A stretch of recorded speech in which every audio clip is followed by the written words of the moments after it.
ওরে আবু মাহজুরা, কেমন দেখা যায় তোমারে, তুমি সামনের চুল কাটো না কেন? আবু মাহজুরা বলে, আমি হাঁটু গেড়ে পেয়ারা নবীর সামনে বসেছিলাম, আমার এই মাথার চুলের মধ্যে মুবারক হাত লাগিয়ে বিশ্বনবী নিজে আমাকে আজানের প্রতিটা বাক্য শিক্ষা দিয়েছেন। বিশ্বনবীর মুবারক হাত, পবিত্র হাত আমার মাথার চুলের যে জায়গায় লেগেছে, আমি চাই ওই চুলগুলা নিয়ে আমি আমার কবরের ভিতরে যাব। সাইয়েদনা আবু মাহজুরা রাদিয়াল্লাহু তাআলা আনহু ইন্তেকালের আগের পর্যন্ত মাথার সামনের চুলগুলা কাটে নাই। আজারি সাহেবের আগমন আদ-দ্বীন ফাউন্ডেশনের পক্ষ থেকে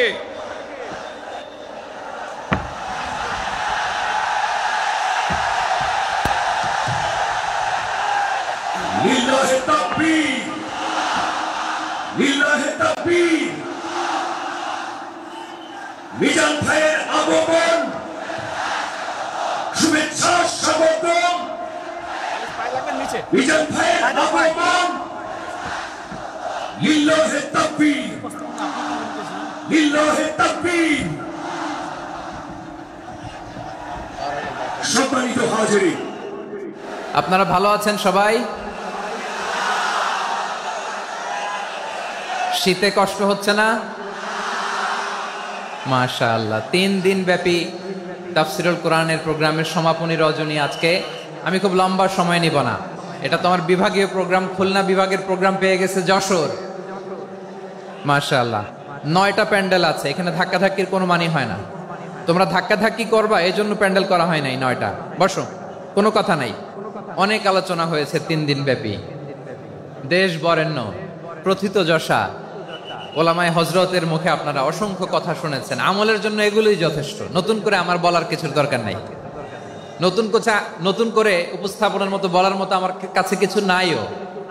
যা বলার 1500 বছর আগে আল্লাহ তাআলা উম্মাকে বলে দিয়েছেন, ঠিক কিনা? এমন কিতাব দান করেছে যে কিতাবে ভুল নাই, যতই পড়ি ততই শেখা যায়। বিয়ন্ডলেস, বাউন্ডলেস, বটমলেস, কুল কিনারা নাই, কুল কিনারাবিহীন সাগর। পড়েন সুবহানাল্লাহ। আসুন এখানে আসার বসার এই প্রোগ্রামে অংশগ্রহণ করার উদ্দেশ্যকে, নিয়তকে আমরা খালিস করে নেই। আজকে আমরা যা শুনবো শিখবো আমলের নিয়তে শুনবো, ঠিক কিনা বলেন? শেষ পর্যন্ত নীরবতা বজায় রাখবো। আমি উঠবো, আপনারা উঠবেন। এর আগে ওঠা যাবে না। স্কেডিউলে একটু চেঞ্জ এসেছে, এশার সালাত হয়নি। আমার আলোচনার পরপরই আজান হবে, এশার সালাতে আমরা জামাতে অংশগ্রহণ করে একসাথে বিদায় নেব ইনশাল্লাহ। বলেন, যে টপিকটি নিয়ে আমি আপনাদের সামনে আজকে কথা বলতে চাই, টপিকটি অনেক গুরুত্বপূর্ণ। টপিকটি হচ্ছে হিউম্যান রিসোর্স ডেভেলপমেন্ট, মানব সম্পদ উন্নয়ন। কারণ আল্লাহ তাআলা আমাদের যা দেখ আর না দেখ এটা দিছে। মানুষ আর মানুষ, 18 কোটি মানুষ, ঠিক কিনা? এই 18 কোটির জনসংখ্যার দেশে বসবাস করে আমরা খুশি না বেজার? খুশি হইতে হবে, বেজার হইেন না। জাপানের খবর জানেন? তাদের গ্রোথ রেট নিচের দিকে, উল্টো। জনসংখ্যা নাই, বাচ্চা নিলে, সন্তান নিলে গভর্নমেন্ট তাদের টাকা দেয়। আমাদেরকে আল্লাহ তাআলা দয়া করে মায়া করে এই সম্পদটা দিয়েছেন। এই মানব সম্পদকে যেন আমরা কাজে লাগাই ইনশাআল্লাহ। পড়েন সবাই। হিউম্যান রিসোর্স ডেভেলপমেন্ট অনেক জনগুরুত্বপূর্ণ বিষয়, খুব সেন্সিটিভ বিষয়, বুঝতে হবে।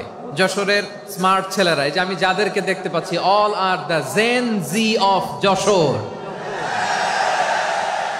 যারা জেন জি, ওরা স্মার্ট, ওরা ইশারা ইঙ্গিতে কাজ করে। এই যে পুরো গদি উল্টায় দিছে, ঠিক কিনা?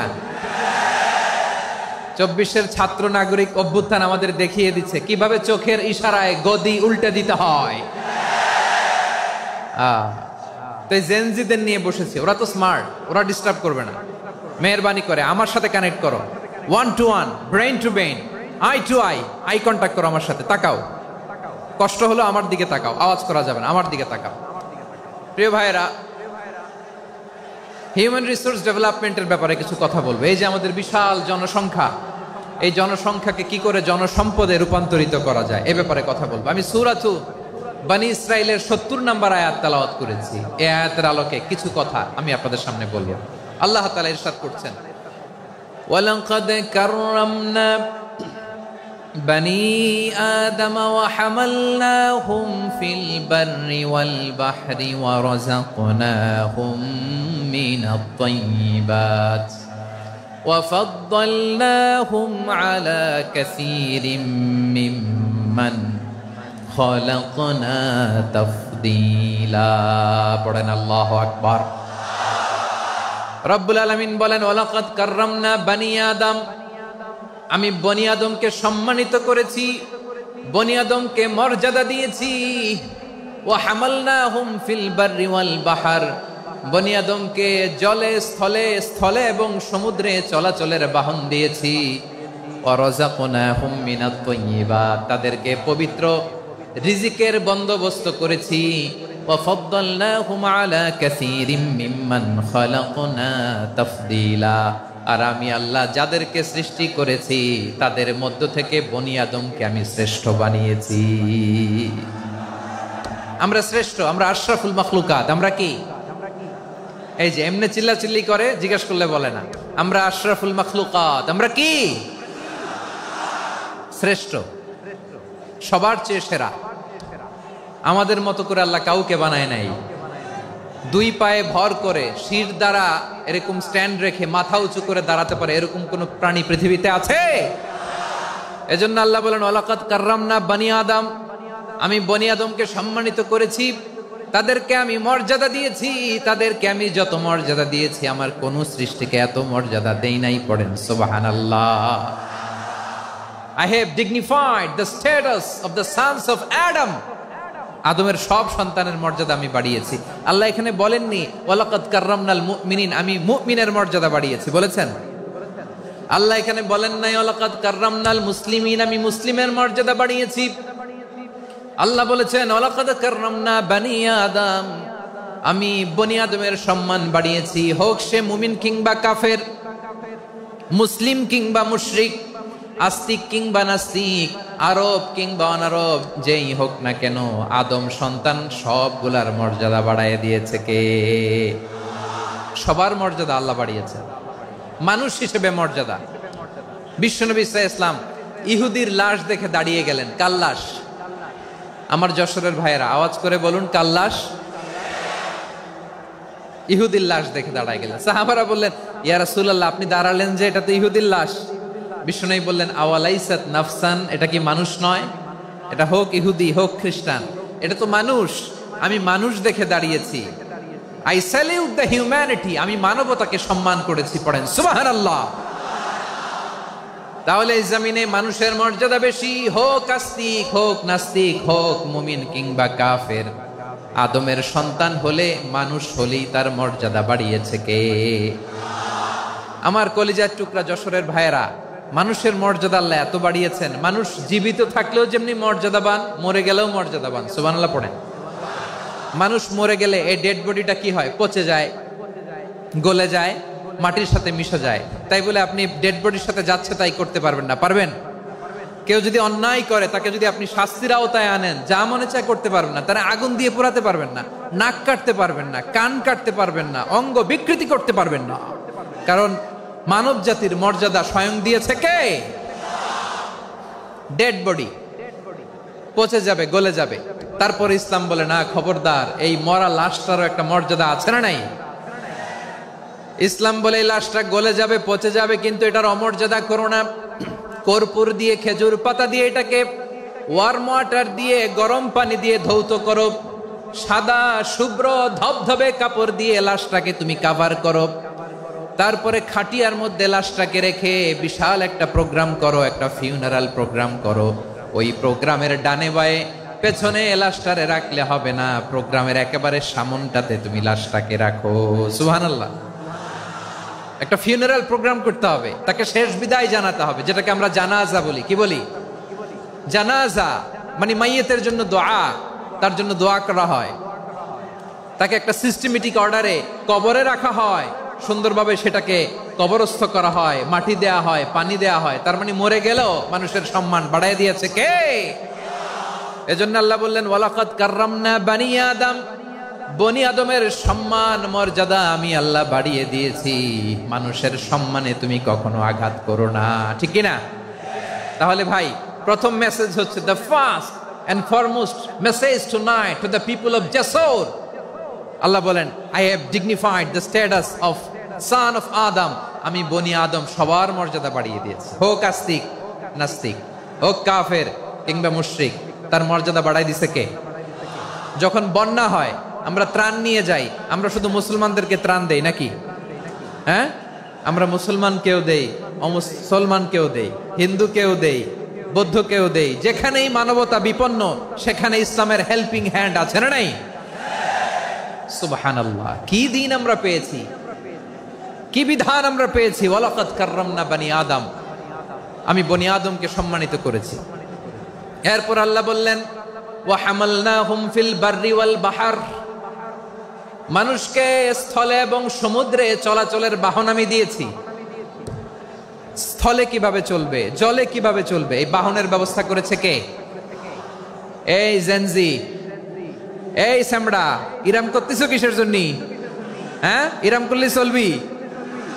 হ্যাঁ, বস বস বস বস, আওয়াজ করতেছো কেন?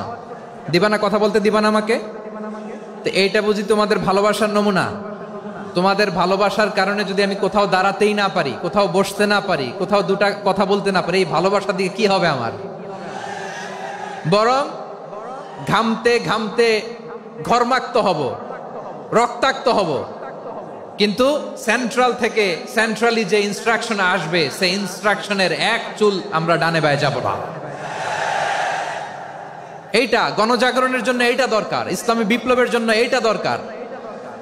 তো আধা ঘন্টা ধরে যদি তোমাদেরকে থামানোই না যায়, এই লস্কর দিয়ে আমি কি করব? আল্লাহর ওয়াস্তে নো নো নো স্লোগান, চুপচাপ একেবারে আমার দিকে তাকাও। আল্লাহ বললেন, ওয়া হামালনাহুম ফিল বাররি ওয়াল বাহর, জলে স্থলে আমি চলাচলের যানবাহনের ব্যবস্থা করেছি। আমরা স্থলে ঘোড়ার উপরে চড়ি, উটের উপরে চড়ি, গাড়ির উপরে চড়ি। এই যে গাড়ির ইঞ্জিন বানাইছি আমরা, এটার মেধা দিয়েছে কে? আবার সাগরের মধ্যে আমরা নৌযান, জলযান, বড় বড় জাহাজ দিয়ে এক মহাদেশ থেকে আরেক মহাদেশ যাই, এক দেশ থেকে মালামালগুলো আরেক দেশে পাঠাই। সাগরের ভেতরে নৌকাগুলোরে ধরে রাখলো কে? ওয়াল ফুলকিল্লাতী তাজরি ফিল বাহরি বিমা ইয়ানফাউন নাস, মানুষের উপকার আছে এরকম সরঞ্জামাদি নিয়ে সাগরের উপরে বিশাল বিশাল জলযানগুলো চলে। এগুলো ডুবে যায় না, কাত হয়ে যায় না, পড়ে যায় না। এগুলোকে স্থিতিস্থাপকতাকে ঠিক করে রাখলো কে? আপনারা জাহাজ দেখেছেন? জাহাজ, হ্যাঁ, বাড়ি চট্টগ্রাম হইলে দেখতে পারতেন। দেখছেন? বিশাল বিশাল জাহাজ, বিশাল জাহাজ মালামাল নিয়ে এক মহাদেশ থেকে আরেক মহাদেশে যায়। গত মাসে আমার জাপান সফর ছিল। এই যে বাংলাদেশে যে গাড়িগুলো চালান, বেশিরভাগ গাড়ি আসে কিন্তু জাপান থেকে। হাজার হাজার গাড়ি একটা জাহাজ বহন করতে পারে, হাজার হাজার গাড়ি। এটাতে সাগরের মধ্যে ভাসাইলো কে? সবাই বলুন, ভাসালো কে? হাজার হাজার গাড়ি নিয়ে জাপানিজ গাড়িগুলো আমাদের চট্টগ্রামের এয়ারপোর্টের বন্দরে ভিড়ে। যুক্তরাষ্ট্রে আমি দেখেছি বিশাল বিশাল জাহাজ। আপনারা টাইটানিক জাহাজের নাম শুনেছেন? টাইটানিকেরও 8 গুণ 10 গুণ বড়। সুবহানাল্লাহ কইবেন না? টাইটানিক জাহাজের 8 গুণ 10 গুণ বড় একটা জাহাজ আছে, আইকন অফ দ্য সি। আমি দেখে এসেছি। রয়্যাল ক্যারিবিয়ান দেখে এসেছি। সাগরের সামনে জেটিতে যখন দাঁড়ালাম, জাহাজটা যখন যায়, আমার মনে হচ্ছে একটা শহর, গোটা শহর, the entire city is floating on the water. পুরো একটা শহর মনে হয় পানির উপর দিয়ে ভেসে যাচ্ছে। পড়েন সুবহানাল্লাহ। এই যে আইকন অফ দ্য সি, এই ক্রুজ, এই জাহাজটা, এটার ভিতরে স্টেডিয়াম আছে। কিসের ভিতরে স্টেডিয়াম? কথা বুঝে নাই বোধহয়। স্টেডিয়াম কিসের ভিতর? সুইমিং পুল আছে, শপিং মল আছে, রেস্টুরেন্ট আছে, ক্লাব আছে, 3000 4000 রুম বিশিষ্ট, কক্ষ বিশিষ্ট হোটেল আছে। এই সবগুলোর নিয়ে এগুলো চলে সাগরের এই দোলার মধ্যে, জলোচ্ছ্বাসের মধ্যে। এই সাগরের ভেতরে এই জাহাজগুলোর ভাষায় রাখছে কে? সূরা আর রহমানে আল্লাহ তাআলা বললেন, ওয়ালাহুল জাওয়ারিল মুনশাআতু ফিল বাহরি কাল আ'লাম ফাবিআইয়ি আলা, সবাই পড়েন ফাবিআইয়ি আলাই রাব্বিকুমা তুকাযযিবান। পাহাড় সম বড় বড় জাহাজগুলো মাল বোঝাই করে সাগরের মধ্যে ভেসে বেড়ায়, এগুলো দিয়ে মালামাল বহন করা যায়। মানুষরা এক দেশ থেকে আরেক দেশে যায়, এই জাহাজগুলোর সাগরের ভেতরে ভাসায় রাখলো কে? এই আয়াতের ভেতরে আল্লাহ তাআলা সূরাত বানী ইসরাঈলের এই চমৎকার আয়াতের ভেতরে আল্লাহ তাআলা বেসিক্যালি মানব জাতির প্রতি তার 4টি স্পেশাল অনুগ্রহের কথা বলেছেন। কয়টি?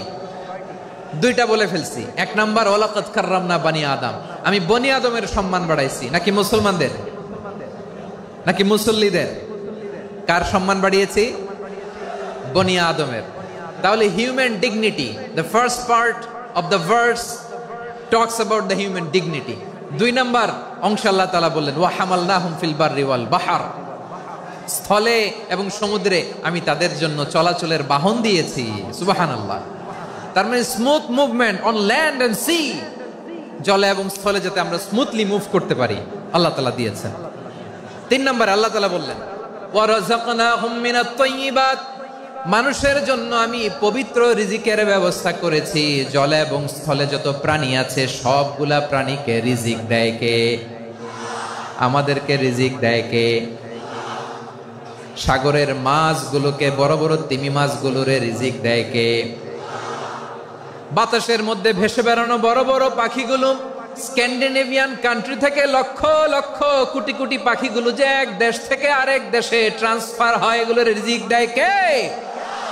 রব্বুল আলামিন বলেন ওয়ামা মিন দাব্বাতিন ফিল আরদি ইল্লা আলাল্লাহি রিজকুহা ওয়া ইয়ালামু মুস্তাকাররাহা ওয়া মুস্তাওদাআহা কুল্লুম ফি কিতাবিম মুবিন। আল্লাহু আকবার। রব্বুল আলামিন বলেন ভূপৃষ্ঠে বিচরণশীল যত প্রাণী আছে সব প্রাণীগুলোকে আমি আল্লাহ আমার নিজের কুদরতে রিজিকের বন্দোবস্ত করি। এই প্রাণীগুলো কোথায় থাকে, কোথায় যায়, সব জায়গায় আমি রিজিক পৌঁছে দেই। রিজিক কেউ দিতে পারে না, রিজিকের মালিক কে? রিজিকের মালিক তিনি আল্লাহ। এজন্য আল্লাহ তাআলা বললেন ওয়া রাযাকনাহুম মিনাত তাইয়্যিবাত। এরপর আল্লাহ বললেন ওয়া ফাদ্দালনাহুম আলা কাসীরিম মিম্মান খালাকনা তাফদীলা। আমি যত প্রাণী সৃষ্টি করেছি সকল প্রাণীর মধ্যে মানুষের মর্যাদা শ্রেষ্ঠত্ব আমি দিয়েছি। সুবহানাল্লাহ পড়েন। তাহলে 1 নম্বরে আল্লাহ বললেন আমি বনি আদমের মর্যাদা বাড়ালাম। এরপরে বললেন স্থলে এবং সমুদ্রে চলাচলের জন্য যানবাহন দিলাম। 3 নম্বরে আল্লাহ বললেন পবিত্র রিজিকের ব্যবস্থা করে দিলাম। এরপরে আল্লাহ বললেন যত প্রাণী আছে, সৃষ্টি আছে, সবগুলার উপরে আমি মানুষকে শ্রেষ্ঠত্ব দিলাম। সুবহানাল্লাহ। তাহলে সবচেয়ে বেশি শ্রেষ্ঠত্ব মানুষের। কার? মানুষের। শুধু তাই নয় প্রিয় ভাইরা, আকাশ এবং জমিনে যা কিছু আছে সবকিছু মানুষের জন্য, মানুষের কল্যাণে, মানুষের প্রয়োজনে, মানুষের বশীভূত করে সৃষ্টি করেছেন কে? রব্বুল আলামিন বলেন হুয়াল্লাযী খালাকা লাকুম মা ফিল আরদি জামিআ। এই জমিনের মধ্যে যা কিছু আমি আল্লাহ সৃষ্টি করেছি সব কিছু আমি মানুষের জন্য সৃষ্টি করেছি। পড়েন সুবহানাল্লাহ। হুয়াল্লাযী খালাকা লাকুম মা ফিল আরদি জামিআ, যা আছে সব আমাদের জন্য, সব আমাদেরকে সার্ভিস দেওয়ার জন্য, আমাদের উপকারের জন্য, আমাদের কল্যাণের জন্য। আওয়াজ করে সবাই পড়ুন আল্লাহু আকবার। অন্য আয়াতে আল্লাহ বললেন ওয়াসাখখারা লাকুম মা ফিস সামাওয়াতি ওয়া মা ফিল আরদি জামিআম মিন ইন্না ফি যালিকা লাআয়াতিন লিকাউমি ইয়াতাফাক্কারুন। প্রথমে আয়াতে আল্লাহ বললেন জমিনে যা আছে সব তোমাদের কল্যাণে আমি সৃষ্টি করলাম। এরপরে আল্লাহ বললেন, আকাশেও যা আছে সব তোমাদের জন্য সৃষ্টি করলাম, তোমাদের অনুগত বানায় দিলাম। পড়েন সুবহানাল্লাহ। মানুষের কি ব্রেইন দেখেন, মানুষ জমিন ছেড়ে আকাশে চলে যায়। পাখি দেখে মানুষের শখ হলো, পাখি যেহেতু উঠতে পারে আমরাও পারবো। অরবিল রাইট, উইলবার রাইট, দুই ভাই মিলে আঁকাঝোঁকা করতে করতে করতে করতে প্লেন বানায় ফেললো। কোন সুবহানাল্লাহ। এখন পাখিও ওরে, আমরাও ওরি। এরপরেই মানুষের কৌতূহল থামে না এখানে, মানুষ চলে গিয়েছে চাঁদে। কোথায় গেছে? এখন কিন্তু চাঁদে জমি বিক্রি হয় জানেন। পৃথিবী নিয়ে মারামারি শেষ, রাশিয়া আমেরিকা এখন ধরছে চাঁদ আর মঙ্গল গ্রহ। এখন চাঁদে জমি বিক্রি হয়, মঙ্গলে জমি বিক্রি হয়। এই চাঁদ, মঙ্গল, বৃহস্পতি, শনি সব আল্লাহ তাআলা আমাদের জন্য বানিয়েছেন। সুবহানাল্লাহ পড়েন। মানুষ সাগরের উপরে চড়ে, শূন্যে ভেসে বেড়ায়, পাহাড় কেটে সুড়ঙ্গ বানায়, টানেল বানায়। মানুষ ব্রডব্যান্ডের লাইন নিয়ে যায় সাগরের ভেতর দিয়ে, এক দেশ থেকে আরেক দেশে, এক মহাদেশ থেকে আরেক মহাদেশে। সুবহানাল্লাহ পড়েন। তার মানে গোটা বিশ্বের সবকিছুর উপরে control, superiority over all creatures, সবকিছুর উপর কন্ট্রোল, মনিটরিং, নিয়ন্ত্রণ, এটা প্রতিষ্ঠা করে দিয়েছে কে? এজন্যই মানুষের শ্রেষ্ঠত্ব। ওয়ালাকাদ কাররামনা বানি আদম, আমি বনি আদমের সম্মান বাড়িয়েছি, মর্যাদা আমি বাড়িয়ে দিয়েছি এই কারণে, কারণ মানুষ সবকিছুর উপর নিয়ন্ত্রণ নিতে পারে। মানুষকে নিয়ে এই কোরআনের সব আলোচনা, মানুষকে নিয়ে এই কোরআনের সব। তাই কোরআনের কেন্দ্রীয় আলোচ্য বিষয় হচ্ছে মানুষ। কোরআনের কেন্দ্রীয় আলোচ্য বিষয় কি? যশোরের ভাইয়েরা বুঝে থাকলে সবাই বলবেন, কোরআনের কেন্দ্রীয় আলোচ্য বিষয় কি? এই যে আমি মূল আলোচনায় যাচ্ছি এখন। কেন মানুষ কোরআনের কেন্দ্রীয় আলোচ্য বিষয়? এই যে ভাইয়েরা, এই যে হাত জোর করে, এই যে Jessore Gen Z, the smart people of Jessore, হাত জোর করে বলতেছে, হাত জোর করে তোদের কাছে আল্লাহর দোহাই লাগে, স্টপ স্টপ। শুরুতে একবার বলেছে, জায়গা না হলে আস্তে আস্তে ধাক্কা দিবা, সামনে না পিছনে, দিয়ে দিয়ে বেরোয় চলে যাও। এলইডিতে দেখো, এই যে এই যে আল্লাহর ওয়াস্তে জায়গা না হলে ওদিকে যাও। কোরআনের মাহফিলে বিশৃঙ্খলা, এটা কাফিরদের আলামত। কাফিররা শীষ দিত, শীষ। বিশ্বনবী কোরআনের তাফসির করলে কাফিররা শীষ দিত আর ক্ল্যাপিং করত, হুইসেল এন্ড ক্ল্যাপিং। তো আমরা কি এখানে বিশৃঙ্খলা করতে আসছি? তো বারবার থামানো লাগে কেন? কোনো আওয়াজ হবে না, বললাম তো, স্টপ। আওয়াজ করে বলুন, কোরআনের কেন্দ্রীয় আলোচ্য বিষয় কি? সবাই বলেননি। এতগুলো মানুষ উত্তর দিলে এতটুকু আওয়াজ হয়, অন্তত আমি বিশ্বাস করি না। যশোর, আওয়াজ করে বলো, কোরআনের কেন্দ্রীয় আলোচ্য বিষয় কি? মানুষ। এই মানুষ কোরআনের কেন্দ্রীয় আলোচ্য বিষয়। মানুষকে আল্লাহ স্বাধীনতা দিয়েছেন। ফামান শাআ ফালইউমিন ওয়া মান শাআ ফালইয়াকফুর। চাইলে মুমিন হতে পারো, চাইলে কাফের হতে পারো, তোমার ইচ্ছা। তবে জেনে রাখো, মুমিন হলে পাবা জান্নাত, কাফির হলে পাবা জাহান্নাম। নাও দ্য ডিসিশন ইজ ইয়ার্স। সিদ্ধান্ত তোমার, জান্নাতে যাবা না জাহান্নামে যাবা। যশোরের ভাইয়ের আওয়াজ করে বলুন, কই যেতে চান, জান্নাতে না জাহান্নামে? ডান দিকে না বাম দিকে? ডানপন্থী না বামপন্থী? চিল্লা চিল্লি না চুপচাপ? চুপচাপ কয়ে আবার চিল্লাচিল্লি শুরু করে দিচ্ছে। মাশাআল্লাহ। তাহলে কোরআনের কেন্দ্রীয় আলোচ্য বিষয় মানুষ। আমার সাথে থাকতে হবে, তোমাদেরকে নিয়ে আমি আলোচনা শেষ পর্যন্ত যাব। অনেক গুরুত্বপূর্ণ কথা বাকি আছে, আমাকে সহযোগিতা করতে হবে। মাশাআল্লাহ, এই তো ঠান্ডা হয়েছে। হ্যাঁ, ঠিক আছে ঠিক আছে ঠিক আছে। মানুষকে আল্লাহ এত স্বাধীনতা দিয়েছেন, মানুষ চাইলে অনেক ভালো হইতে পারে। ভালোর রাস্তাও খোলা, খারাপ হওয়ার রাস্তাও খোলা। ভালো হইলে মানুষ অনেক ভালো, খারাপ হইলে অনেক খারাপ। ভালো হইলে সবচেয়ে ভালো, খারাপ হইলে সবচেয়ে খারাপ। এজন্য সিদ্ধান্ত আপনাকে নিতে হবে। আল্লাহ তাআলা বলছেন, লাকাদ খালাকনাল ইনসানা ফি আহসানি তাকওয়িম সুম্মা রাদাদনাহু আসফালা সাফিলিন। আমি মানুষকে অনেক সুন্দর অবয়বে, সুন্দর আকৃতিতে সৃষ্টি করেছি। তার শুধু চেহারার ডিজাইনটাই সুন্দর নয়, তার ব্রেনটা বড্ড সুন্দর, তার মানসিকতা বড্ড সুন্দর, তার সৃজনশীলতা বড্ড সুন্দর। পড়েন সুবহানাল্লাহ। আমাদের চেহারা, অবয়ব, ডিজাইন যে সুন্দর তা না, আমাদের ব্রেনটা অনেক সফিস্টিকেটেড ব্রেন। অনেক সফিস্টিকেটেড। এই 1.5 কেজি ব্রেন ইউজ করে মানুষ গোটা বিশ্বে সভ্যতা বিনির্মাণ করেছে, ঠিক কিনা? এই ব্রেন আল্লাহ তাআলা আমাকে দিয়েছে।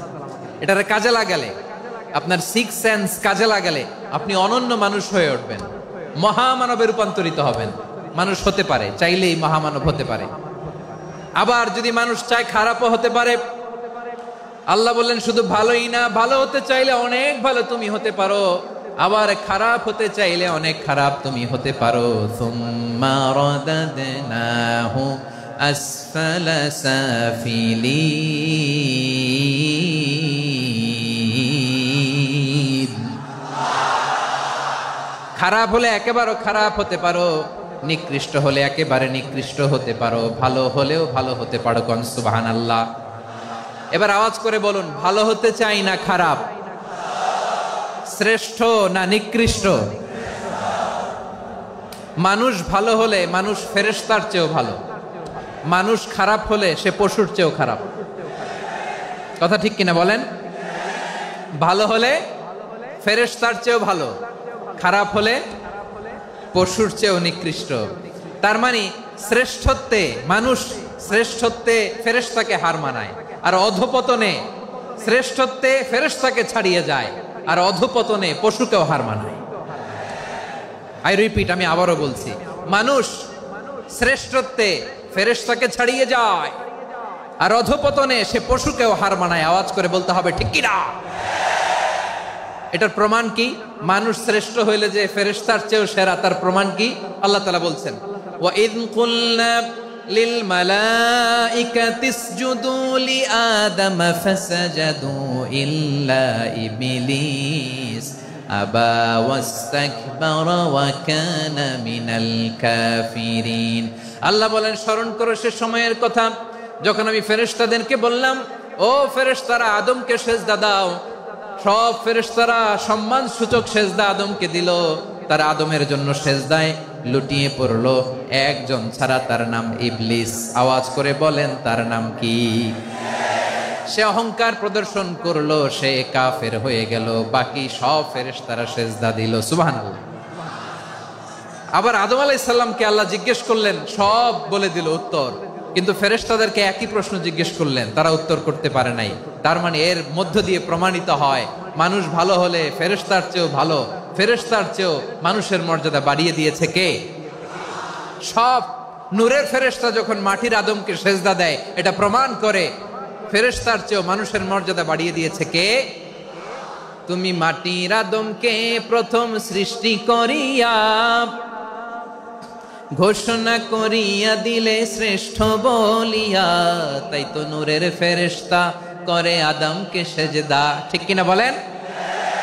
তাই তো নূরের ফেরেশতা করে আদমকে সেজদা, সবার চেয়ে সম্মান দিলে মাটির আদমকে। আল্লাহু আল্লাহু তুমি জাল্লে জালালুহু, শেষ করা তো যায় না গে তোমার গুণগান। পড়েন না? পড়েন। আল্লাহু আল্লাহু তুমি জাল্লে জালালুহু, শেষ করা তো যায় না গে তোমার গুণগান। আল্লাহু আল্লাহু, আল্লাহু আকবার। আদমের মর্যাদা বেশি, মানুষের মর্যাদা বেশি, মানুষ শ্রেষ্ঠ, তার প্রমাণ নূরের ফেরেশতা মাটির আদমকে সেজদা করে। আওয়াজ করে বলেন ঠিক কি না? তাহলে মানুষ ভালো হলে ফেরেশতার চেয়ে ভালো, আবার মানুষ যদি খারাপ হয় সে পশুর চেয়েও খারাপ, অধপতনে পশুত্বকে হার মানায়। তার প্রমাণ, তার প্রমাণ কি? তার প্রমাণ হচ্ছে যশোরের ভাইরা দেখবেন পত্রিকায় নিউজ পেপারে মাঝে মাঝে এরকম দেখা যায়, এক মানুষ আরেক মানুষকে হত্যা করে 20 টুকরা করে বস্তার ভিতরে ভরেছে। আপনারা এই নিউজ পড়েন নাই না? দেখেন নাই? দেখছেন? মানুষ মানুষকে হত্যা করে কয় টুকরা? জোরে বলেন। এখানেই ক্ষান্ত হয় না, আবার কোথায় ভরছে? বস্তার ভেতরে। আচ্ছা, বুঝে থাকলে আওয়াজ করে বলেন, কোনদিন শুনছেন একটা হাতি আর একটা হাতিকে হত্যা করে 20 টুকরা করছে, এরপরে বস্তার ভিতরে ভরছে? হয়েছে? তাহলে দেখেন, মানুষ যদি খারাপ হয় সে পশুকেও হার মানায়। চিল্লায় বলো ঠিক কিনা? এমনও দুশ্চরিত্র মানুষ আছে যার যার নজর থেকে 6 মাসের ছোট্ট মেয়ে থেকে শুরু করে 80 বছরের বৃদ্ধারাও নিরাপদ নয়। পশুকেও হার মানে। মানুষের ঘর জ্বালিয়ে পুড়ে মেসাকার করে দেয়, জনপদের পর জনপদ জ্বালায় দেয়, এরকম আছে না নাই? বোমা মেরে শহরগুলো উড়িয়ে দেয়। এই যে ইসরায়েল গাজার মধ্যে যে অ্যাটাক করেছে, এরা মসজিদ মানে নাই, মসজিদে বম ফেলেছে। এরা খ্রিস্টানদের চার্চ গির্জা মানে নাই, গির্জায় বম ফেলেছে। পৃথিবীর ইতিহাসে never happened in the history of the world that someone bombed on a hospital, on a ICU center. এমন হাসপাতাল যেখানে আইসিইউর রোগীরা আছে, ওই হাসপাতালের উপরও ইসরায়েলি সৈনিকেরা বোমা মেরেছে। জোরে বলেন ঠিক কিনা? এরা মানুষ? আওয়াজ করে বলেন, এরা মানুষ না। প্রিয় ভাইয়েরা, চোখ কান নাক মুখ থাকলেই মানুষ না। যা সামনে দেখেন এগুলো সব মানুষ না, এগুলো জনসংখ্যা। এগুলো কি? সবাই বলুন, এগুলো কি? বাড়ছে জনসংখ্যা, কমছে মানুষ। বাড়ছে জনসংখ্যা, কমছে। এই দুনিয়া এখন তো আর সেই দুনিয়া নাই, মানুষ নামের মানুষ আছে দুনিয়া বোঝাই, সেই মানুষের ভিড়ে আমার আসল মানুষ নাই। ঠিক কিনা? আসল মানুষের বড্ড অভাব, আসল মানুষের বড্ড অভাব। আমার ভাইয়েরা, মানুষ খারাপ হলে পশুকেও হার মানায়। আচ্ছা, আওয়াজ করে বলেন, এই যশোরের ছেলেরা এদিক তাকাও, আওয়াজ করে বলো, যে ইসরায়েলি সোলজাররা উপর থেকে বোমা মারল, তারাও মানুষ? তারাও কি? ওরাও রক্তে মাংসে মানুষ, ওদেরও পরিবার আছে। বোমা মেরে যেই মেয়েটাকে তারা অনাথ বানায়, ইয়াতিম বানায়, ও কিন্তু বাসায় ওর মেয়েটাকে রেখে আসছে। ঠিক কিনা বলেন? বম্বিং করে যে বাবাকে মেরে, স্বামীকে মেরে স্ত্রীকে বিধবা বানায়, তারও ঘরে স্ত্রী আছে। উপর থেকে বম মেরে মানুষ মেরে দিচ্ছে, তারাও মানুষ। 1945 সালের 6 আগস্ট আমেরিকান সোলজাররা হিরোশিমায় বম মেরেছে। আমি নিজে দেখে এসেছি জাপানের হিরোশিমাতে। সকাল 8:15 মানুষ কেউ অফিসে যাচ্ছিল, কেউ খেতে খামারে কাজ করতে যাচ্ছিল। লিটল বয় নামে একটা বোম মেরেছে তারা। এই বোমের আঘাতে, পারমাণবিক এই বোমার রেডিয়েশনে আঘাতে, বোম ব্লাস্ট হওয়ার পরে মুহূর্তের মধ্যে 1,40,000 নাই। উপর থেকে যারা মারতেছে এরাও মানুষ, যাদেরকে মারলো তারাও। তার মানে মানুষে মানুষে পার্থক্য আছে না? নেই? মানুষে মানুষে পার্থক্য আছে। নাক কান চোখ মুখ থাকলেই মানুষ নয়। বাড়ছে জনসংখ্যা, কমছে মানুষ। চিল্লায় বলো ঠিক কিনা? তাহলে আমরা বুঝলাম, মানুষ ভালো হলে অনেক ভালো, খারাপ হলে অনেক খারাপ। ও আমার কলিজার টুকরা যশোরের ভাইয়েরা, আসুন না 3 দিন ব্যাপী এই তাফসিরুল কোরআনের ঐতিহাসিক প্রোগ্রাম থেকে আমরা সিদ্ধান্ত নেই, আমরা ভালো মানুষ হব নাকি খারাপ মানুষ হব। কলিজা থেকে, প্রাণ থেকে আওয়াজ করে সবাই বলুন, ভালো মানুষ নাকি খারাপ মানুষ? ভালো মানুষ হইতে হবে।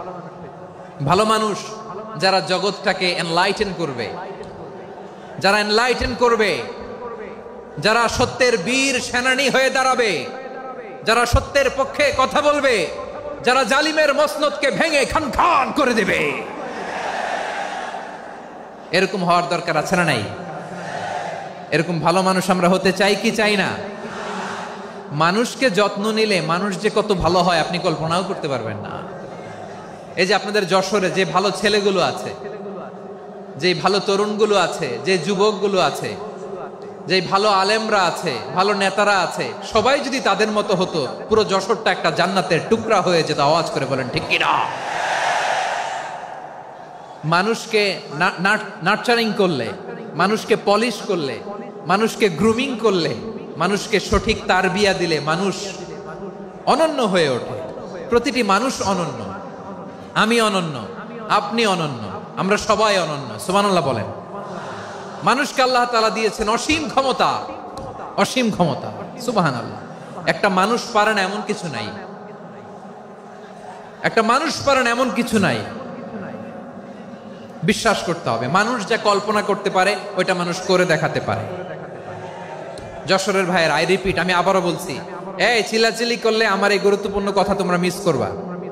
আমরা যখন আমার পিতার পৃষ্ঠদেশে ছিলাম, পিতার পৃষ্ঠদেশ থেকে শুক্রাণু যখন মায়ের গর্ভদেশে যেয়ে পড়ে, কতটা শুক্রাণু ভ্রমণ শুরু করে জানো? 20 কোটি শুক্রাণু। একবার সিমেন আউট হলে সেখানে 20 কোটি শুক্রাণু থাকে, ভ্রমণ শুরু করে। ওই 20 কোটি শুক্রাণুর মধ্যে থেকে তুমি আমি আজকে এক বিকশিত শুক্রাণু মানব রূপে পৃথিবীতে এসেছি। সুবহানাল্লাহ। ওই 20 কোটি শুক্রাণুর প্রতিযোগিতায় সবাইরে পেছনে ফেলে সেদিন আমি সফল হয়েছিলাম, সেদিন আমি বিজয়ী হয়েছিলাম। সেদিন আমি এত ছোট ছিলাম, মাইক্রোস্কোপ দিয়েও আমার অস্তিত্ব টের পাওয়া যায় না। আমি এত তুচ্ছ ছিলাম, নগণ্য ছিলাম। আমার কান ছিল না, আমার চোখ ছিল না, আমার হাত ছিল না, আমার জন্য রিকমেন্ডেশন করার মতো মামু ছিল না, খালা ছিল না, কেউ ছিল না। তারপরেও ওই প্রতিযোগিতায়, ওই কম্পিটিশনে যখন আমারে কেউ হারাতে পারে নাই, আল্লাহর জমিনেও আমারে কেউ হারাতে পারে না। হারার জন্য তোমার জন্মই হয় নাই, তুমি আসছই জিতার জন্য। সুবহানাল্লাহ। বিশ্বনবী বলেন, আন্নাসু মাআদিন কামাআদিনি যাহাবি ওয়াল ফিদ্দা খিয়ারুহুম ফিল জাহিলিয়াতি খিয়ারুহুম ফিল ইসলাম। Peoples are like mines of gold and silver. সোনার খনি, রূপার খনি, এর চেয়েও বড় খনি হচ্ছে এই মানব সম্পদের খনি। আওয়াজ করে বলেন আল্লাহু আকবার।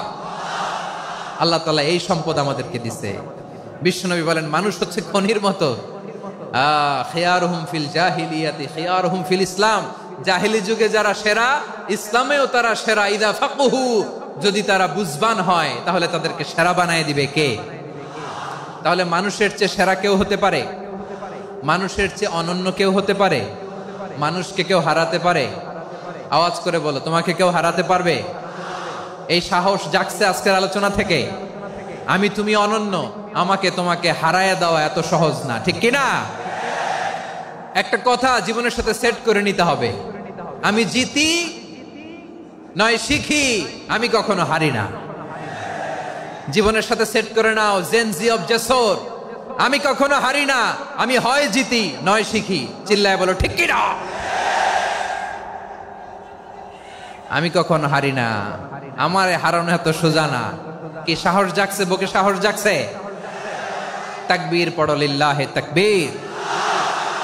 তাহলে বিশ্বনবী বললেন, নাসু মাআদিন, মানুষ হচ্ছে খনি।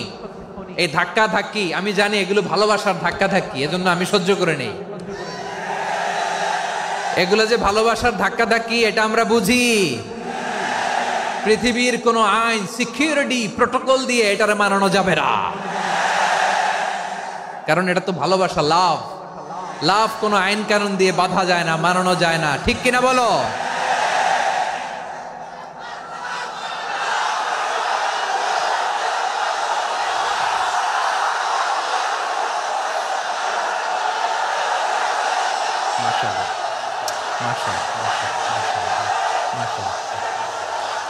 ঠিক আছে, বসুন বসুন বসুন।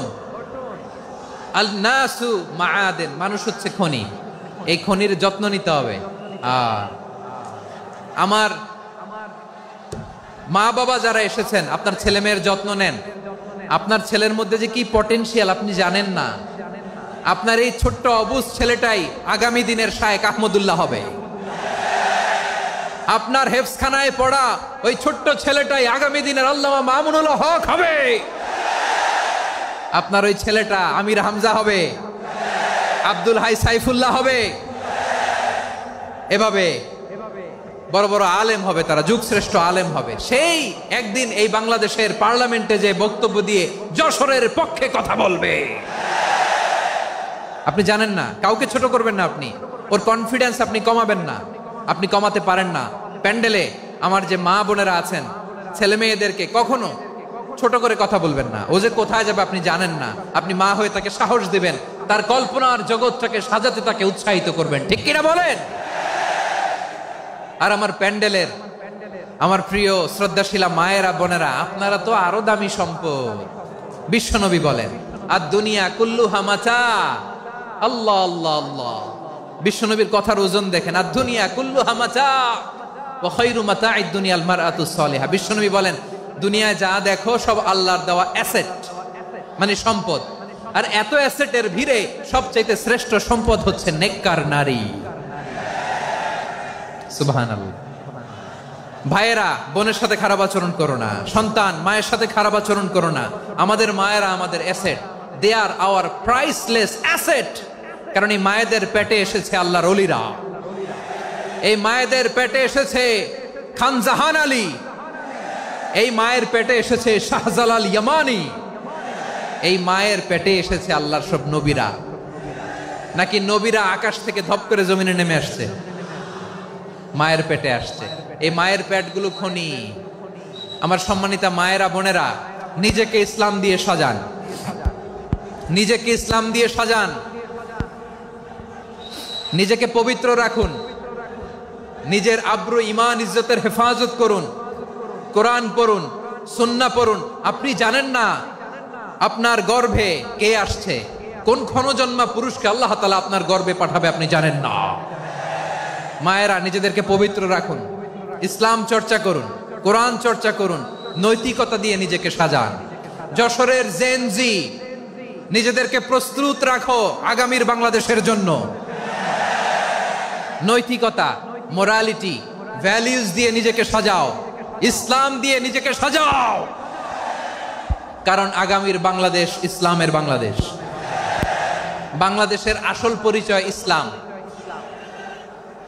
বাংলাদেশের আসল পরিচয় কি? সবাই বলে না। বাংলাদেশের আসল পরিচয় কি? এই ইসলাম নিয়ে আমরা সংসদ ভবন সাজাবো, রাজি আছি না নাই? শেকড় ভুলে যাওয়া যাবে না। আমরা ধাপে ধাপে শারিয়া আইনের দিকে যাব ইনশাআল্লাহ, কিন্তু জঙ্গিবাদ দিয়ে নয়, কট্টর পন্থা দিয়ে নয়। আমরা ইন্টেলেকচুয়ালি, গ্রাজুয়ালি, ধাপে ধাপে শারিয়া আইনের দিকে মুভ করব ইনশাআল্লাহ। বলো লিল্লাহি তাকবীর। এদেশের আসল পরিচয় সবাই বলে না, আওয়াজ করে, এদেশের আসল পরিচয়।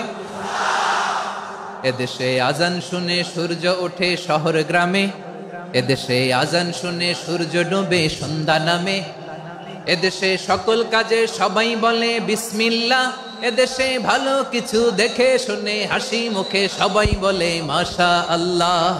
সুবহানাল্লাহ, সুবহানাল্লাহ, সুবহানাল্লাহ, সুবহানাল্লাহ, সুবহানাল্লাহ, সুবহানাল্লাহ, সুবহানাল্লাহ, সুবহানাল্লাহ। ও নবীন তরুণ, তোমার কিসের এত ভয়? জেনে রেখো বাংলাদেশের আসল পরিচয়।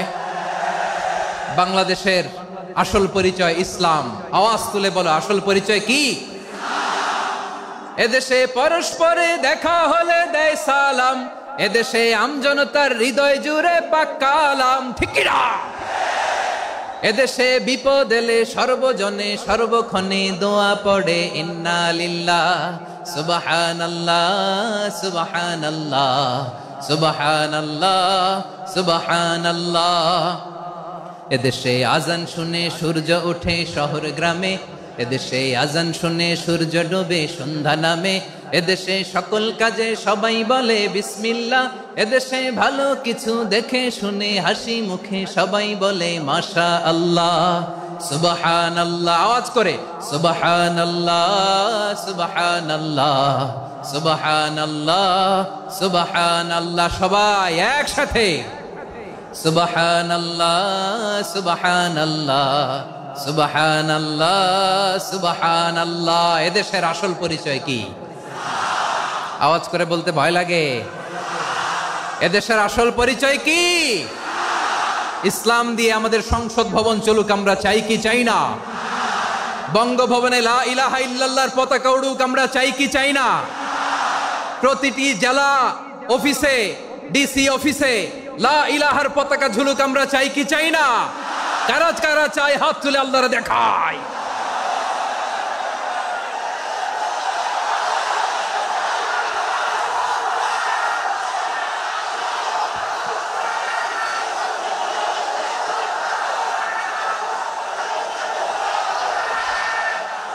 মাশাআল্লাহ, মাশাআল্লাহ, মাশাআল্লাহ, মাশাআল্লাহ। যশোর, আওয়াজ করে বলো, ভালো মানুষ না খারাপ মানুষ? বুঝে বলছো তো? মানুষ ভালো হলে যে কত ভালো। এই মানুষকে যত্ন নিলে, মানুষকে মানুষ বানালে যে সে কি হতে পারে শুনবা? হ্যাঁ, নাকি মোনাজাত দিয়ে দিব? শুনবা? তাহলে থামতে হবে। থামো, আমি যখন বলবো থামো থামো, তাকবীরের সময় দিলে তাকবীর। থামো থামো। মানুষকে যত্ন নিলে, এই এদিকে এদিকে, ড্রোন নামায় ফেলো। হয়েছে, ড্রোনের ফুটেজ হয়ে গেছে, এবার ড্রোন নামায় ফেলো। আমার দিকে তাকাও। মানুষকে, তোমরা এদিক সেদিক তাকালে তো গুরুত্বপূর্ণ পয়েন্ট মিস হয়ে যাবে। এদিকে এদিকে, হ্যাঁ মাস, ঠিক আছে, এদিকে। মানুষকে যত্ন নিলে মানুষের মধ্যে যারা কি পটেনশিয়াল রেখেছে। আমি জাপানের দুইটা উদাহরণ দেই। জাপানের, এই এই এভাবে এভাবে হবে, হয় বসো নয় পেছনে, কথা নাই, কথা তো বলাই যাবে না, হারাম কথা বলা। আজকে একেবারে চুপ, আজকের জন্য হারাম করে দিছে আমি, এই কিছু সময়ের জন্য একেবারে নিষিদ্ধ। জাপানের দুইটা উদাহরণ দেই, খেয়াল করে একটু শুনেন, বুঝবেন। আল্লাহ, 2022 সালে জাপানের সাথে জার্মানির খেলা, ফিফা ওয়ার্ল্ড কাপ 2022। এক পক্ষে জাপান, আরেক পক্ষে কোন দেশ? কথা শোনে নাই। এক পক্ষে কোন দেশ, আরেক পক্ষে সবাই। এক পক্ষে, আরেক পক্ষে। ওই খেলায় জিতেছিল জাপান, জিতেছিল 22 সালের এই ফিফা ওয়ার্ল্ড কাপে। জাপান ফুটবল খেলায় জিতে, as a part of their celebration তারা খেলার পরে পুরো স্টেডিয়ামটারে ক্লিন করে। The fan base of Japan, lakh lakh মানুষ খেলা দেখতে যায়, তো এত ডাস্টবিনও তো নাই। তো যারা ডাস্টবিনে জায়গা পায় নাই, তারা এই যে চকলেটের প্যাকেট, পানির বোতল, চিপসের প্যাকেট তারা এদিকে সেদিকে রেখে দিয়েছে। জাপানের ভক্তরা, জাপানের ফলোয়াররা, as a part of their celebration তারা খেলার পরে পুরো স্টেডিয়ামের সব ময়লা আবর্জনা ক্লিন করে তারপরে বিদায় নিয়েছে। তাদেরকে কি ক্লিন করার দায়িত্ব দেওয়া হয়েছিল? এই যশোর, জাপানের যে ছেলেরা খেলা দেখতে গেছিল ওদেরকে কি ক্লিন করার দায়িত্ব দিছিল? তারা কি স্টেডিয়ামের পরিচ্ছন্নতা কর্মী? তাদের আকল, তাদের সিক্স সেন্স তাদেরকে বলেছে। ছোটবেলা থেকে জাপান গভর্নমেন্ট ওদেরকে এত পরিচ্ছন্নতা শেখায়, ক্লিনলিনেস অ্যাওয়ারনেস ক্যাম্পেইন করায়। ক্লাসে আমি দেখেছি, ক্লাসে নিজের বেঞ্চ নিজে মুছে, ক্লাসের মাঝখানে একটা সময় দেয়, নিজের টেবিল নিজে মুছে, নিজের ক্লাসরুমটা নিজে পরিষ্কার করে। রাস্তাঘাটে একটা ধুলা নাই, ময়লা নাই, একটা টিস্যু নাই। খেলার পরে গোটা বিশ্বকে তাক লাগিয়ে দিয়েছে। জাপানের ফ্যানরা সবার রেখে যাওয়া গার্বেজ, টিস্যু, বোতল পরিষ্কার করে তারপরে স্টেডিয়াম থেকে বিদায় নিয়েছে। আমরা কেন এমন হইতে পারলাম না? আমরা কেন এমন হইতে পারলাম না?